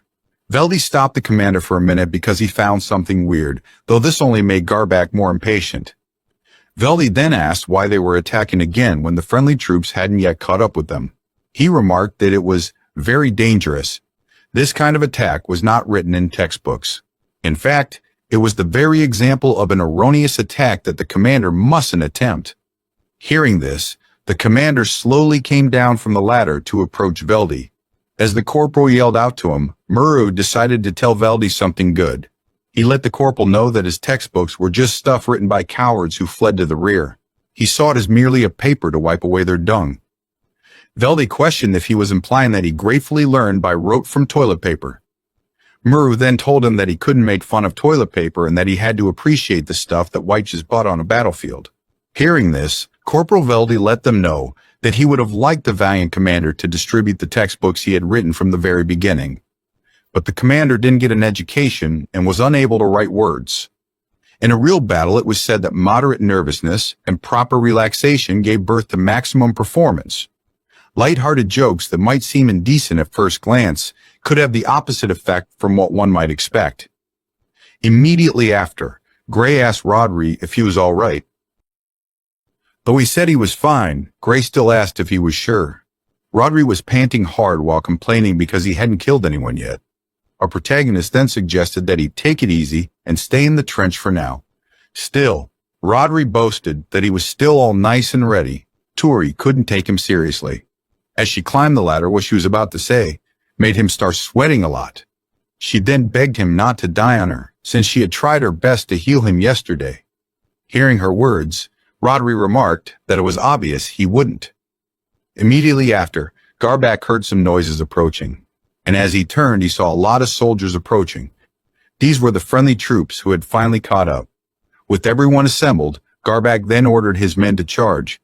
As they dashed forward, he used his sword to block the incoming bullets. Still, the enemies were relentless, and he seemed to be struggling. Sighting a wagon, Garbak signaled his men to quickly take cover under there. Under the wagon, they shielded themselves from the barrage of enemy bullets. The enemies were all aiming their fire at them. Veldy thought this was crazy, and remarked that no matter how many lives they had, following Garbak during his attack was idiocy. But Murr let him know that their unit actually had the lowest casualty rate. That was one of the reasons they got a medic assigned to them. Veldy couldn't believe it. Garbak then asked Veldy to go shoot the enemies, since he had so much time to whine and moan. Thanks to Garbak's protection, the mortality rate had relatively improved compared to other units. As Veldy tried to stand, they told him to get down, but the next second a bullet pierced him. When considering the mortality rate, relatively was the operative word here. As Veldy fell over, Tori screamed his name. They tried to get Veldy to keep it together, but he couldn't believe that he was actually shot. Our protagonist told him not to talk. He asked if he was going to die, causing her eyes to grow wide in fear. Immediately after, she called the commander, who didn't appreciate being bothered. Tori let him know that unless they used healing magic immediately, Corporal Veldy was going to die. While Muru was trying to get Veldy to hold on, Garbak asked our protagonist what her remaining mana was. She responded that without a potion, she could use healing magic twice, and with a potion, she could use it 3 times. With this in mind, the commander ordered her to use it once on Veldy. Heeding the command, she took a deep breath and cast healing magic on the corporal. The enemies caught sight of the bright light and wondered what it was, finding it suspicious. But their determination to kill was still there, so they kept firing. As the heavy gunfire continued, Gray reported that the barricade was breaking. Garbak asked Tori if she could move Veldy, and she responded that it was more or less when she was done with the blood stanching. Then, he asked Muru to drag Veldy into the trench when that was done. Garbak ordered Gray and Rodri to follow him to take control of the second line. As he unsheathed his blade, the bloodlust in his eyes was evident. He charged forward relentlessly. The enemies rained down bullets, but Garbak sliced all of them apart, leaving them confused. He trampled on one of their heads and began attacking, taking them down one by one. Gray and Rodri followed suit, shooting down more enemies that emerged. However, Garbak was just getting started. His swordsmanship was vicious as he sliced through the enemy lines. While Rodri was captivated by the dead bodies, Gray told him that they had to keep moving. Rodri then remarked that he always knew their commander was freaking cool. Afterward, Muru hid behind cover to observe the field ahead, and noted that the trench ahead of them had gone quiet, so he signaled our protagonist to go. However, they needed to check inside just in case. They peeked their heads to observe and saw a pile of dead bodies, which put them more at ease. Then, Muru set Veldy down, while Turi brought out all the medical equipment she needed to treat him. She began the treatment, stitching him up, applying ointments, and checking his pulse. After setting up an IV line, she remarked that they could take a little breather now. Afterward, Veldy began moving and faintly called our protagonist, saying that he wanted to apologize. He was sorry for what happened during the Neridome case, and felt stupid for not thinking about her feelings. He begged for her forgiveness, but Tori told him it was okay and not to worry about it anymore. He finally noticed that he messed up. Progress. This put a smile on the corporal's face, and he was glad. Worried, Tori screamed out to him. Then, Murr lit a cigarette and stuck it in Veldy's mouth, causing him to jolt up. He was shocked by how sweet the smoke was. Murr saw him as a promising kid as Veldy questioned if this was tobacco. Wow, Murr really know how to fix a bad situation, if you know what I mean. On the other hand, Turi was upset, so Murr asked for her forgiveness. Veldy started laughing, questioning if he had also become an old guy. He wondered if he would be able to become someone who understood the deliciousness of tobacco. Maru called the corporal a good man, letting him know that it would be a tad boring for him to die here. He noted that Veldy had yet to experience a lot of stuff like alcohol and women. Our protagonist also remarked that one day he would become a staff officer, so there was no time to feel sorry for himself. They encouraged him to climb up the ranks at the top and pull all of them out of there to the safety of the rear. Immediately afterward, Muru stood, noticing there was an enemy soldier still alive. He quickly aimed his gun while ordering Tori to get down. Then, Muru blasted the guy's head with one shot, sending him to the grave. The sight left our protagonist frightened. He remained on guard, telling her to keep it low because another enemy might still appear. The next set of footsteps that approached him seemed off until he realized who it was. It was none other than Commander Garback, who had just returned. Still with his scary expression, he asked how Veldy was doing. Tori informed him that the corporal was able to cling to his life, but a more professional surgery needed to be performed in a hospital. Garback then asked Muru how the rear was, to which Muru told him that they still couldn't catch up. He asked the commander if the enemy attacks had come to an end. Garback called him an idiot, saying the third time was going to be the real deal. Now was the time to rip and tear into the enemy since their reserves were running thin. If allies from both sides caught up, Garback told them that they were going to take the lead and rush in. Just then, Gray and the others returned. Afterward, Rodri suddenly threw up. Looking at him, Garback told Rodri that he would leave him here if he was exhausted. Despite the fact that he was struggling to breathe, Rodri insisted that he could still run. The commander then made it clear that, unlike before, when they stormed into trenches that had been thoroughly trashed by artillery fire, this time it was going to be different. Troops, who like Rodri, were unharmed and full of killing intent, would be lying in wait for them. Garback added that the third line of defense was literally hell. Regardless, Rodri still said he would go. Glancing at him, the commander then dragged him off to show something. Immediately afterward, Garback pointed to the sky, and Rodri was stunned by the sight. Magic flares went up into the air. Then, they exploded and started raining down destruction on the entire area. It was known as the Rainbow of Death, which exploded in the air, scattering magical bullets in a wide radius. They were the size of a pinky, but they burst at the slightest tremor or heat, leaving only ash behind. Garback told Rodri that they were going to run through there without a break, and asked if he could do it. It was a sparkling, starry sky above the midday trenches. Vibrant hues that looked like they came from a game screen. An illusory curtain of auroras spread, as if marking the boundaries of the trenches with its splendor. Our protagonist was marveled at the sight. Afterward, Rodri told the commander that he could do it, asking that he be allowed to run too. Garback patted his head and then checked on Tori to make sure she could still move. He seemed glad to see that she had graduated from a caterpillar to an ant. She was honored by his words. She then understood the situation. Since her stamina still had some room today, the commander planned to rush the enemy again. It seemed like he was trying to match the advance with her endurance so far. She wondered if she should try to fake exhaustion from now on. Afterward, it was reported that the friendly troops had begun to advance. Garback remarked that today was the day they were going to tear apart the Federation's defense line. He cast shield magic in front of everyone, asking if they were ready. Then, he ordered them to run like their life depended on it. They started charging forward. Meanwhile, our protagonist was looking quite nervous. Suddenly, Muru was shot, and the blood splattered across Tori's helmet. She tried reaching for him, but she was dragged back. So, she called out to Muru, but he simply smiled, telling her to go and not to worry about him. Gray held our protagonist tight as they were yelled at to run. As they left, Muru sat down and lit a cigarette for himself. Veldy asked if he was shot as well, but Muru told him to sleep, letting him know it was just a scratch and nothing to sweat over. Veldy asked if he was sure, and he confirmed it. Then Muru puffed a cloud of smoke. He took note of the good weather as it reminded him of a time when he was just a wee lad. The corporal agreed with him, saying it made one realize how stupid it was to fight wars. Muru agreed with him. Suddenly the cigarette dropped out of his mouth. Veldy tried to tell him that he had dropped the cigarette.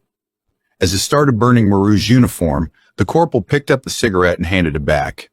But with the way Maru's body bent to the side, he suddenly realized what had happened. Veldy panicked, wondering what to do.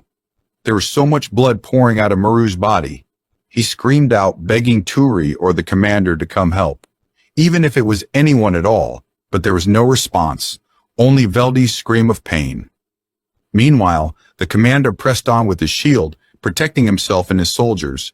He then called our protagonist, telling her that he had been shot in the left leg, and ordered her to heal him. While she did that, the commander asked Gray to cover her left side and be her meat shield. Seconds later, he asked if Tori was done. However, she complained that he was moving the wounded part too much. She couldn't focus properly. But Garbak ordered her to quickly get it over with. With tears in her eyes, she cast healing magic and tried to focus with all her might as she held on to the commander's leg. When she was done, she looked completely exhausted. But just then, Gray complained about his arm and leg, which were wounded. This only made our protagonist feel more pressured. Garbak told Gray that he had the task of protecting the trench that he had seized for all of them, and he didn't care if he died 10 minutes later.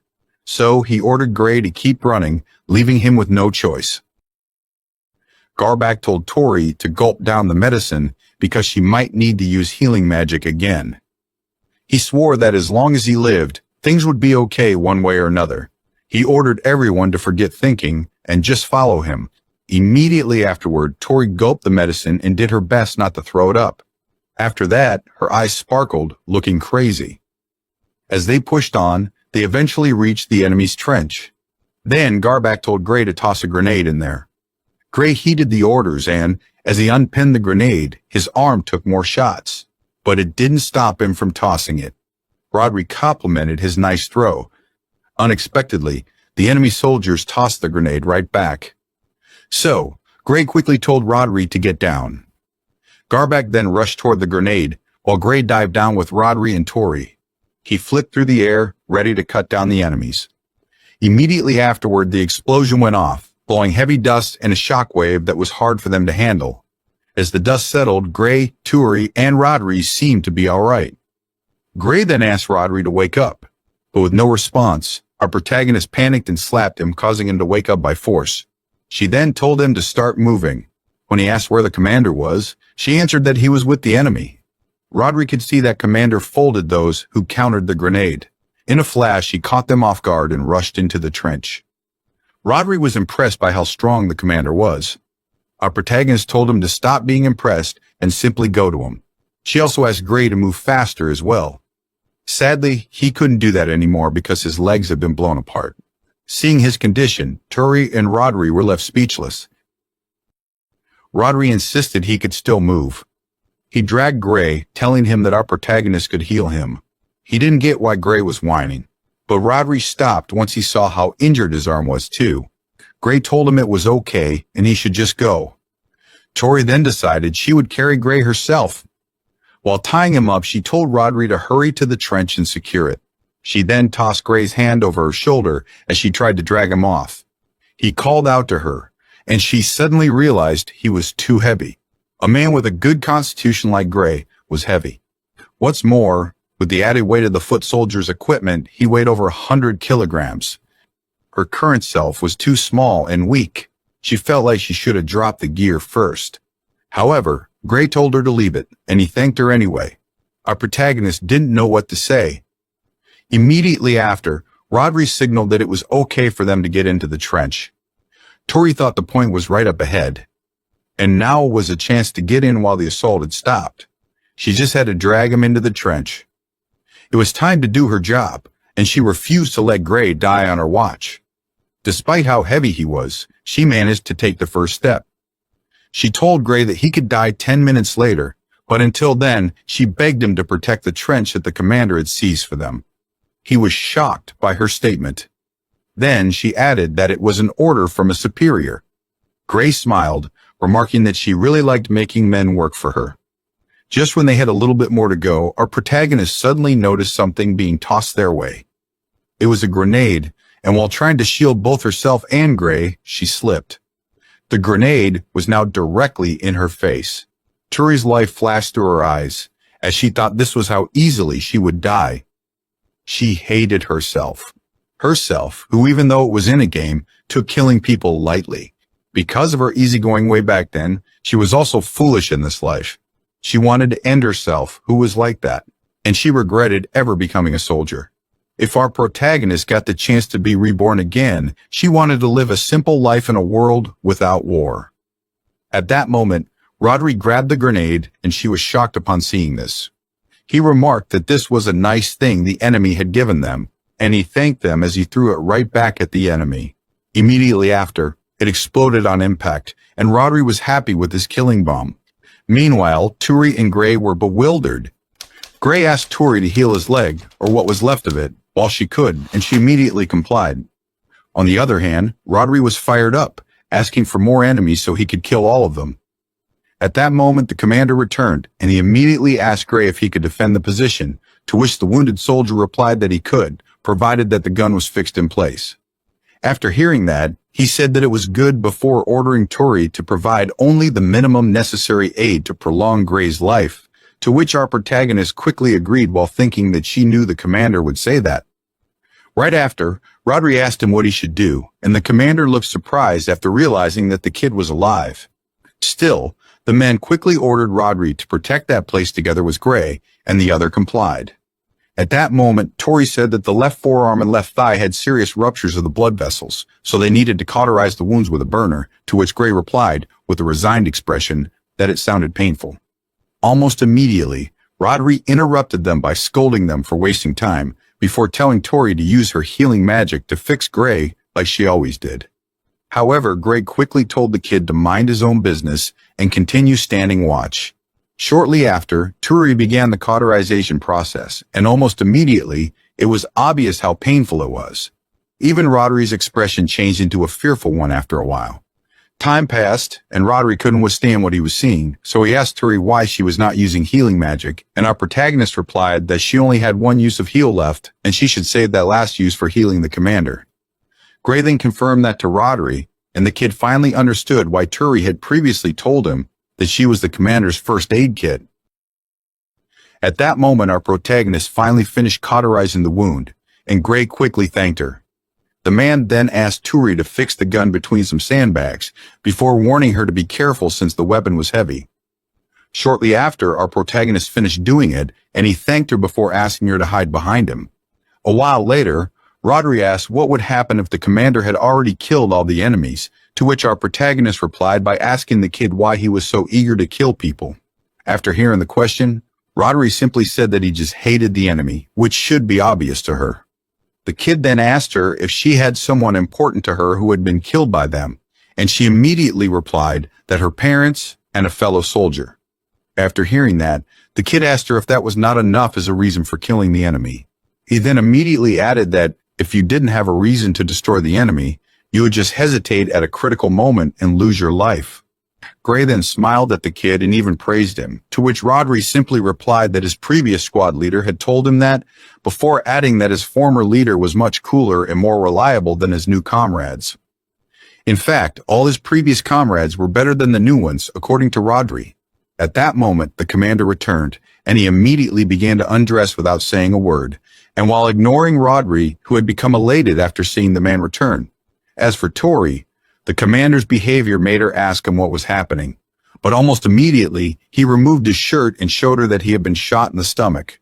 That, of course, shocked everyone, especially due to the way in which he said it. He was like he was reporting the weather. Then, our protagonist noticed that the commander had not been shot in the stomach but the liver instead, and he quickly confirmed it before ordering her to heal him.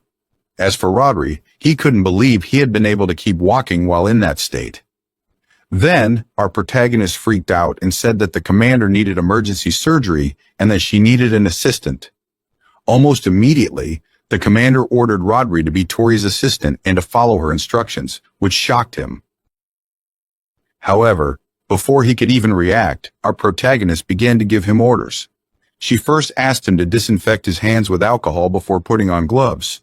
She then gave him a little bottle of saline water to wash the blood out of the wound. Still, despite being terrified, the kid mustered his courage and did his best to assist our protagonist.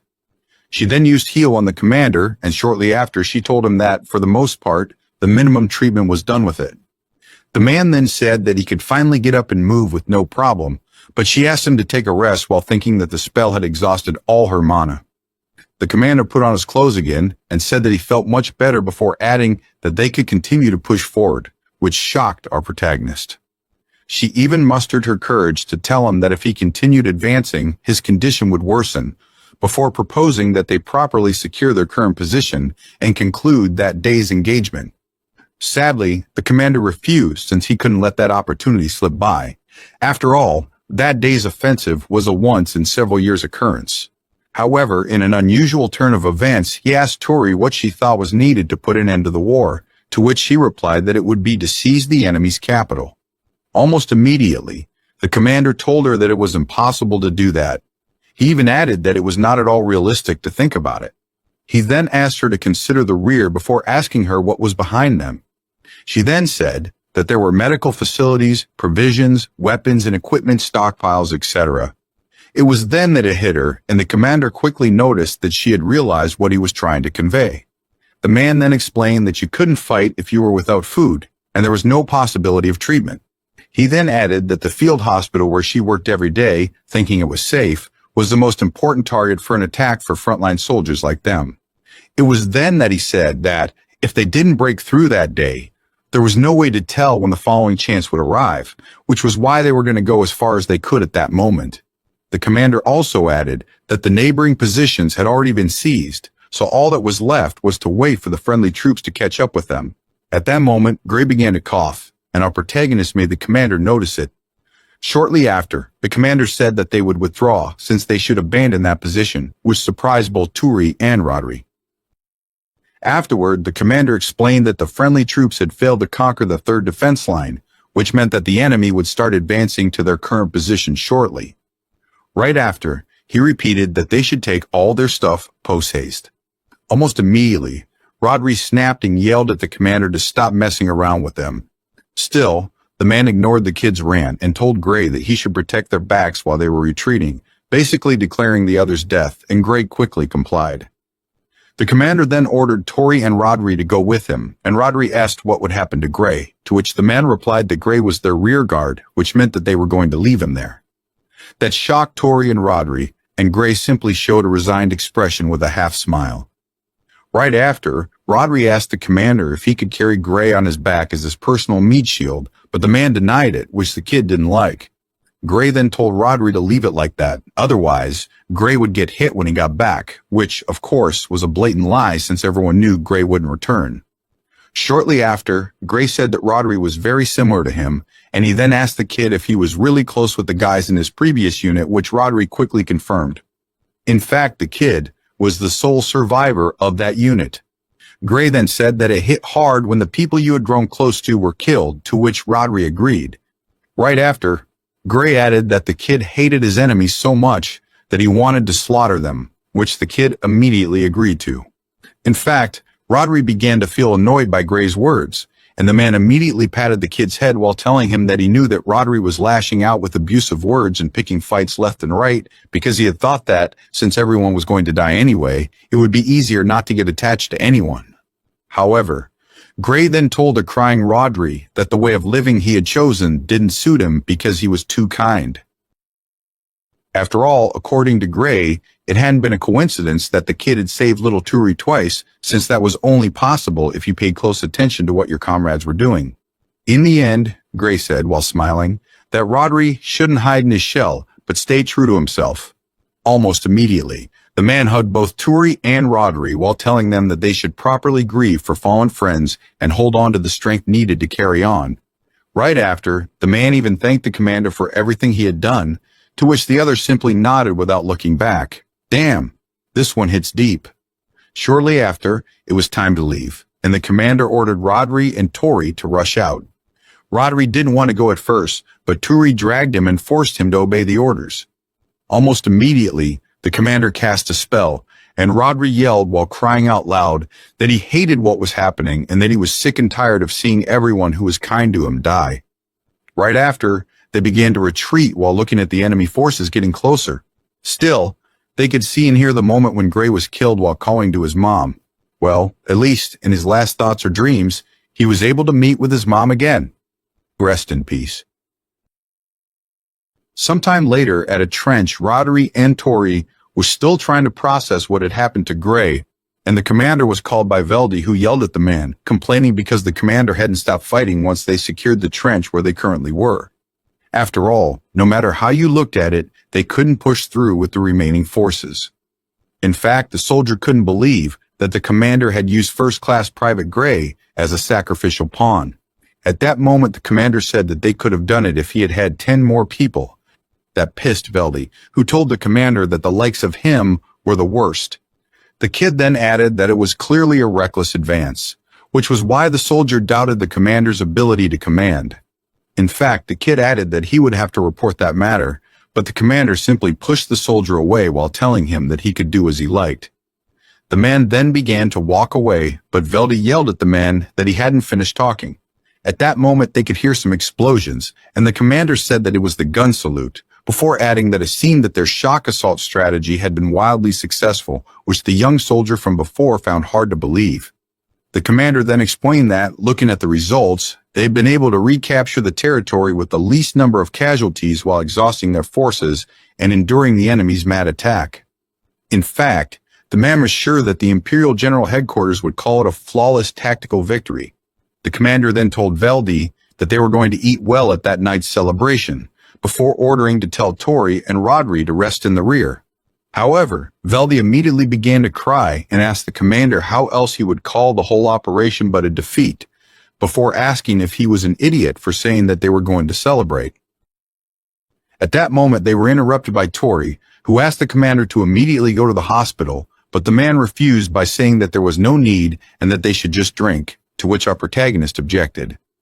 Obviously, the commander didn't like that, but she didn't back down and explained that his liver was ruptured, so even though she had performed emergency treatment, his condition was by no means stable.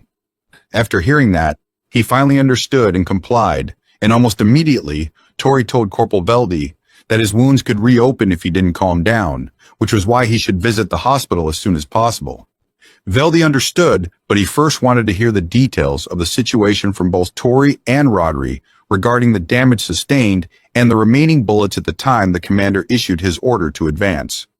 Moreover, Veldy also wanted to know what the last words of First Class Private Gray were. Right after, Veldy started crying and apologized to Tori and Rodri because, due to his inability to take action, he had ended up putting both of them in a dangerous situation. After all, if he had been able to persuade the commander to stop at the second position, Messrs. Muru and Gray wouldn't have died. Veldy believed that he should at least tell everything to the higher-ups. At that moment, he was interrupted by Rodri, who said that someone had been amazing, and Veldy quickly asked the boy if he could elaborate. Rodri then replied that he had been astounding until the very end. Right after, Rodri stood up and walked toward Veldy while saying that Gray had resigned himself to death and had thanked the commander. Almost immediately, Rodri began to shake Veldy by his shoulders, ignoring that the other was hurting, while saying that Gray was smiling until the very end. Afterward, Rodri added that Gray readily accepted Commander Garbak's order to cover their retreat. The boy even said that Gray had fought without thinking about his own life. So, in the end, Rodri, who was crying while resting his head on Veldy's chest, couldn't describe it other than it had been something amazing. Right after, Rodri yelled at Veldy that he should make sure he didn't file a misleading report that would besmirch Gray's honor. After all, the boy wouldn't allow Veldy to insult Gray's resolve. At that moment, Tori intervened and said that she agreed with Rodri. She then got closer to Rodri and asked him to calm down since the corporal was not the boy's enemy. Our protagonist then asked Veldy to forgive Rodri's rudeness, since the boy was just tired. She then added that she was exhausted as well, and asked Veldy if he could wait a little while before submitting his report, to which the corporal agreed. Immediately thereafter, Tori said the corporal needed to be escorted to the hospital and asked Rodri to accompany him. Rodri quickly agreed, since he believed that Gray would have done the same in the current situation. Almost immediately, our protagonist bowed to Rodri while thanking him for saving her from danger once again. She then gave him a cute smile and added that the boy had also been amazing. Rodri didn't know how to react at first, but he quickly assumed his tsundere mode and replied that she didn't need to thank him for every little thing before leaving the place with Veldy. Once she was left alone, she sat on the ground and told herself that it was right to do it at that moment since no one was looking. She then buried her face in her knees while recalling the words Gray had previously told her about how envious he was that she could make different faces, or how the day would soon come when she would envy those who had died. Our protagonist then told herself that Gray had been killed, and she still couldn't see herself as a happy person. Right after, she recalled Gray's last words to both her and Rodri about properly grieving for fallen friends and holding on to the strength needed to carry on. Tori then kept crying while thinking that, because Gray had told her, she wanted to mourn the fallen while she had the chance. Wow, this is truly depressing. Several months later, our protagonist was working at the hospital and asked a patient to take his medicine and stay healthy, to which the patient replied, thanking her.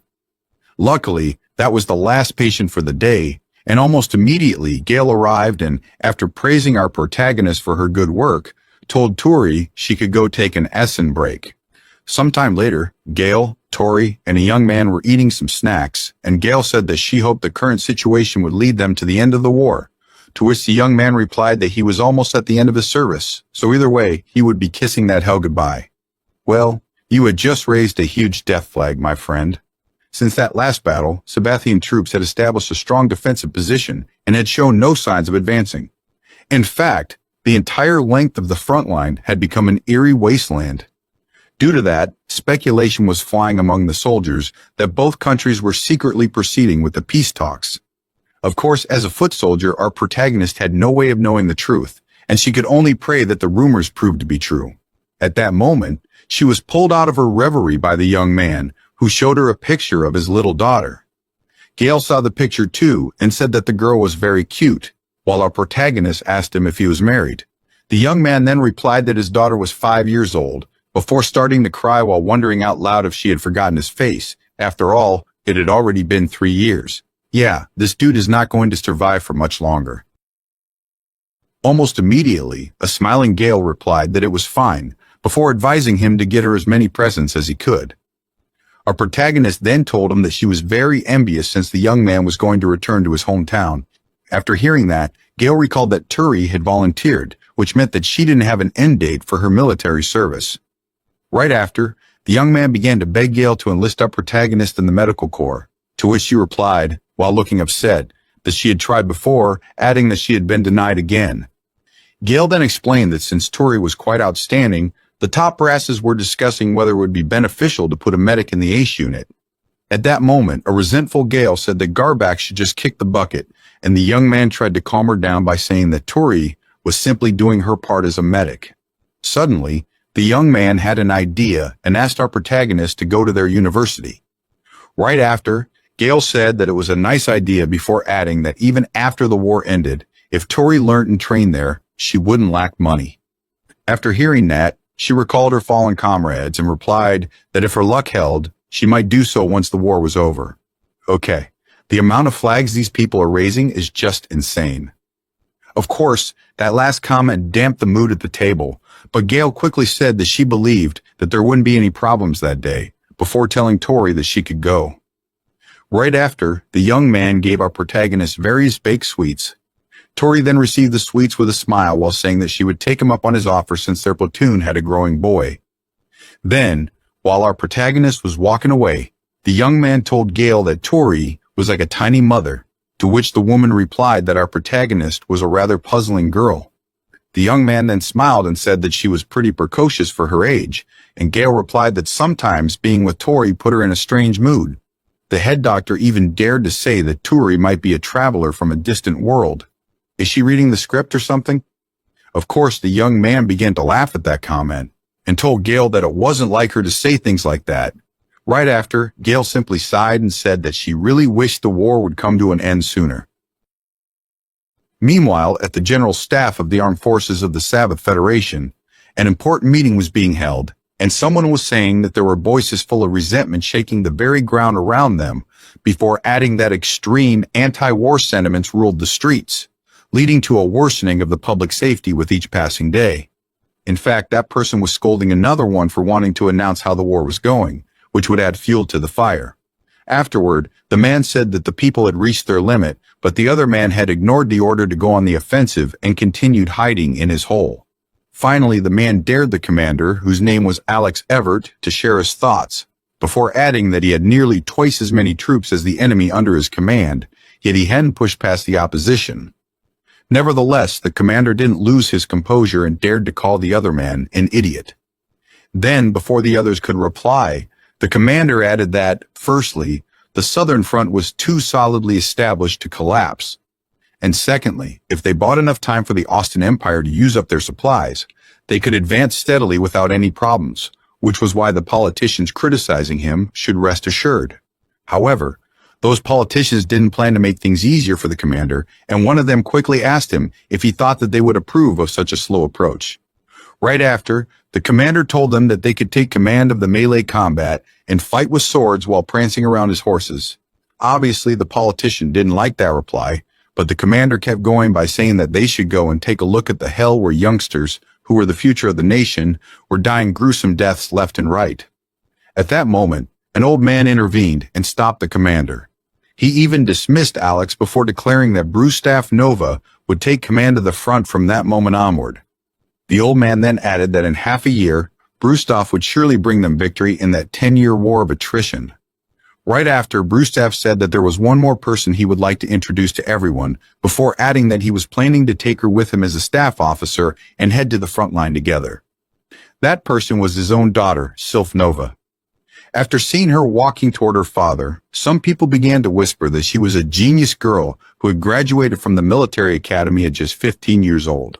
At that moment, Brustaff revealed that the strategy he had previously shared with the old man was just a slight modification of the paper his daughter had written. At that moment, Alex snapped and yelled at Brustaff that it was not the time for his wild tales, before adding that if he used that, their motherland would fall before Austin got around to attacking. Nevertheless, Sylph cut Alex off by saying that waiting for the enemy was the epitome of carelessness. She then added that, as Sabathians, they had never faced an unwinnable battle as long as they fought like madmen possessed. She also said that the very land they were currently walking on had been attained by their ancestors' sacrifices of their flesh and blood. Finally, she told Alex that cowards who were unwilling to follow orders should be quiet and leave, which pissed the other off a lot. Almost immediately, Alex drew his sword, and everyone went on alert, thinking that he might attack the young girl. However, he stabbed himself in the belly and declared that his life was inconsequential, before demanding Sylph to get revenge for the families of all the soldiers who had lost their lives. Still, the young girl simply ignored Alex and declared that he wanted to rectify one detail. She then said that her father had said that their strategy would allow them to lead their country to victory in half a year, before stating that she just needed 1 month because 1 month was enough time for her to win. Right after, she told her father, who was crying for Alex, that they should leave since the farce had to end. Later on, Mr. Allen started a training session with Tori, and she thanked him very much. He threw an object toward her position upon seeing it. She immediately used her wind-shot magic to send the object right back. Allen commended her for her good work. He couldn't believe she'd master it in such a short time. Our protagonist thanked him for his kind words and asked him to keep throwing more. Meanwhile, she had no idea Veldy was staring at her. Commander Garback called the corporal and ordered him to stop slacking off. Veldy reloaded his gun and continued his training, but the commander couldn't hear him.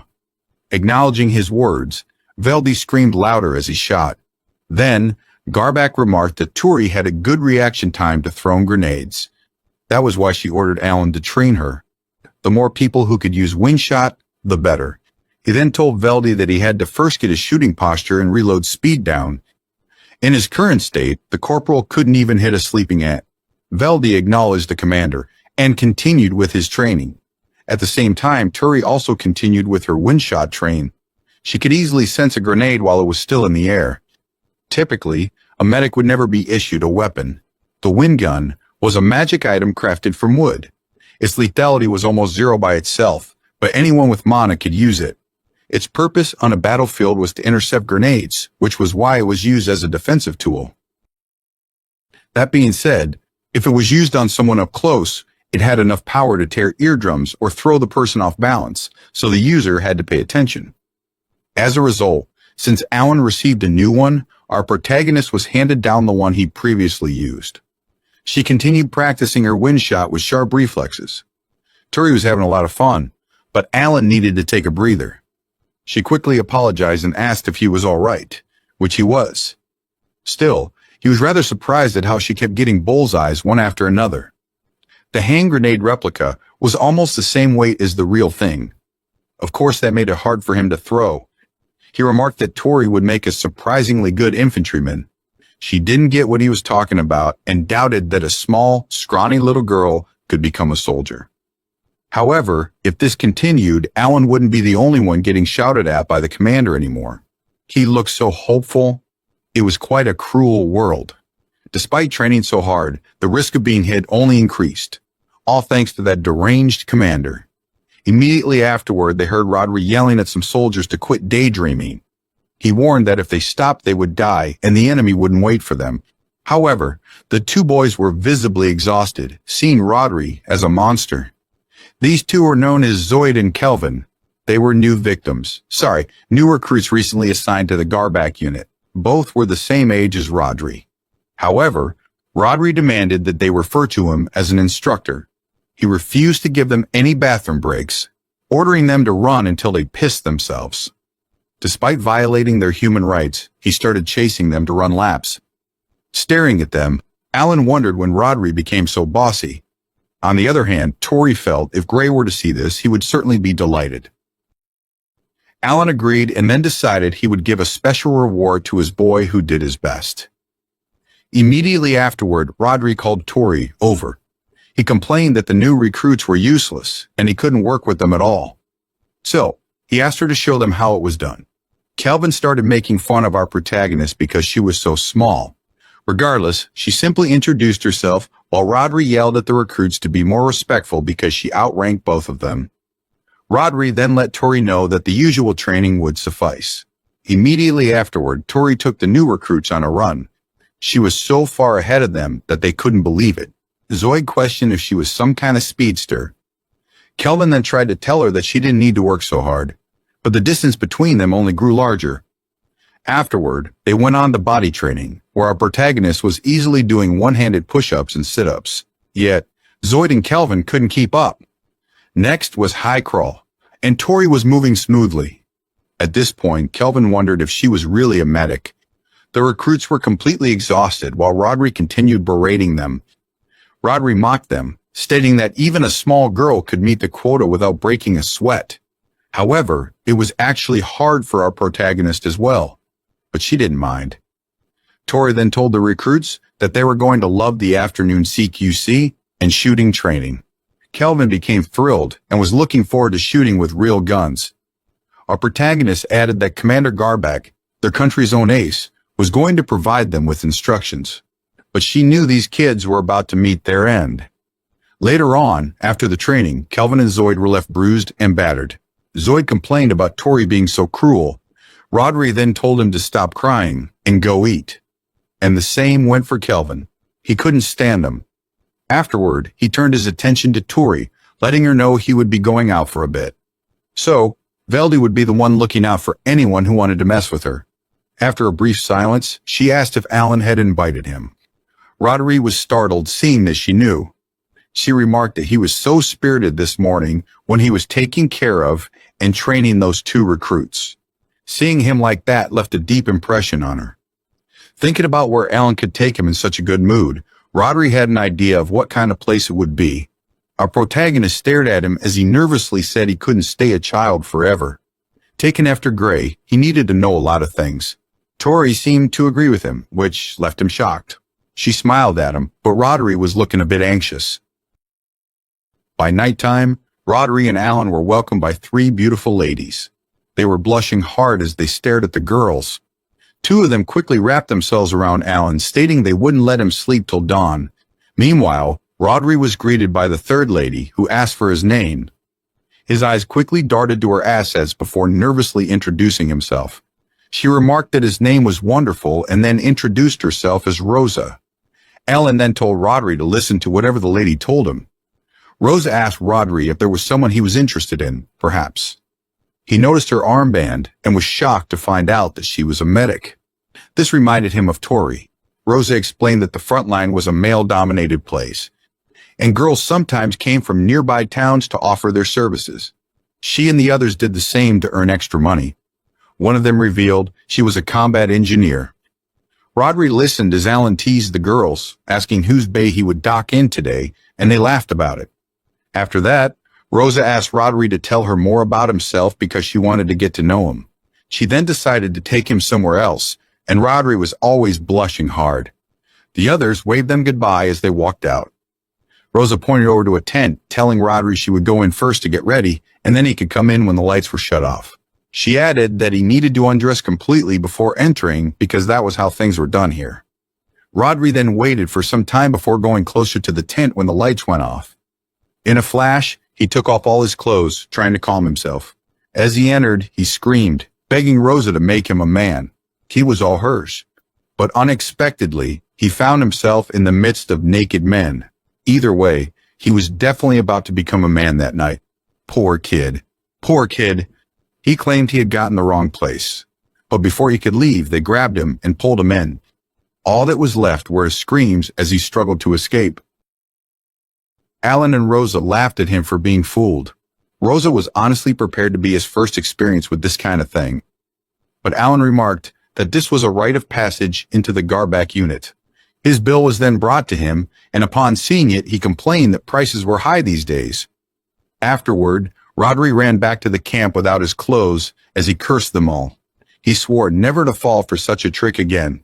For now, he had to find at least a pair of pants and a shirt. Rodri was shocked to find Tori sleeping while hugging his backpack. This was the worst time to be doing this. He tried dragging the backpack slowly away, hoping not to wake her up. But our protagonist woke up to see his face. She was still trying to process what was in front of her while Rodri was scared stiff, and that wasn't the only thing stiff at the time. As she stared at him more, she questioned if it was really Rodri. He explained that she got it wrong, and that he would explain everything. But first, she needed to calm down.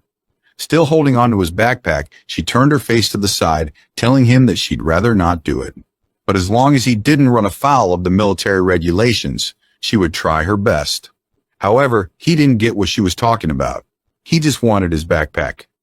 Tori remarked that she was also in his debt for saving her life twice.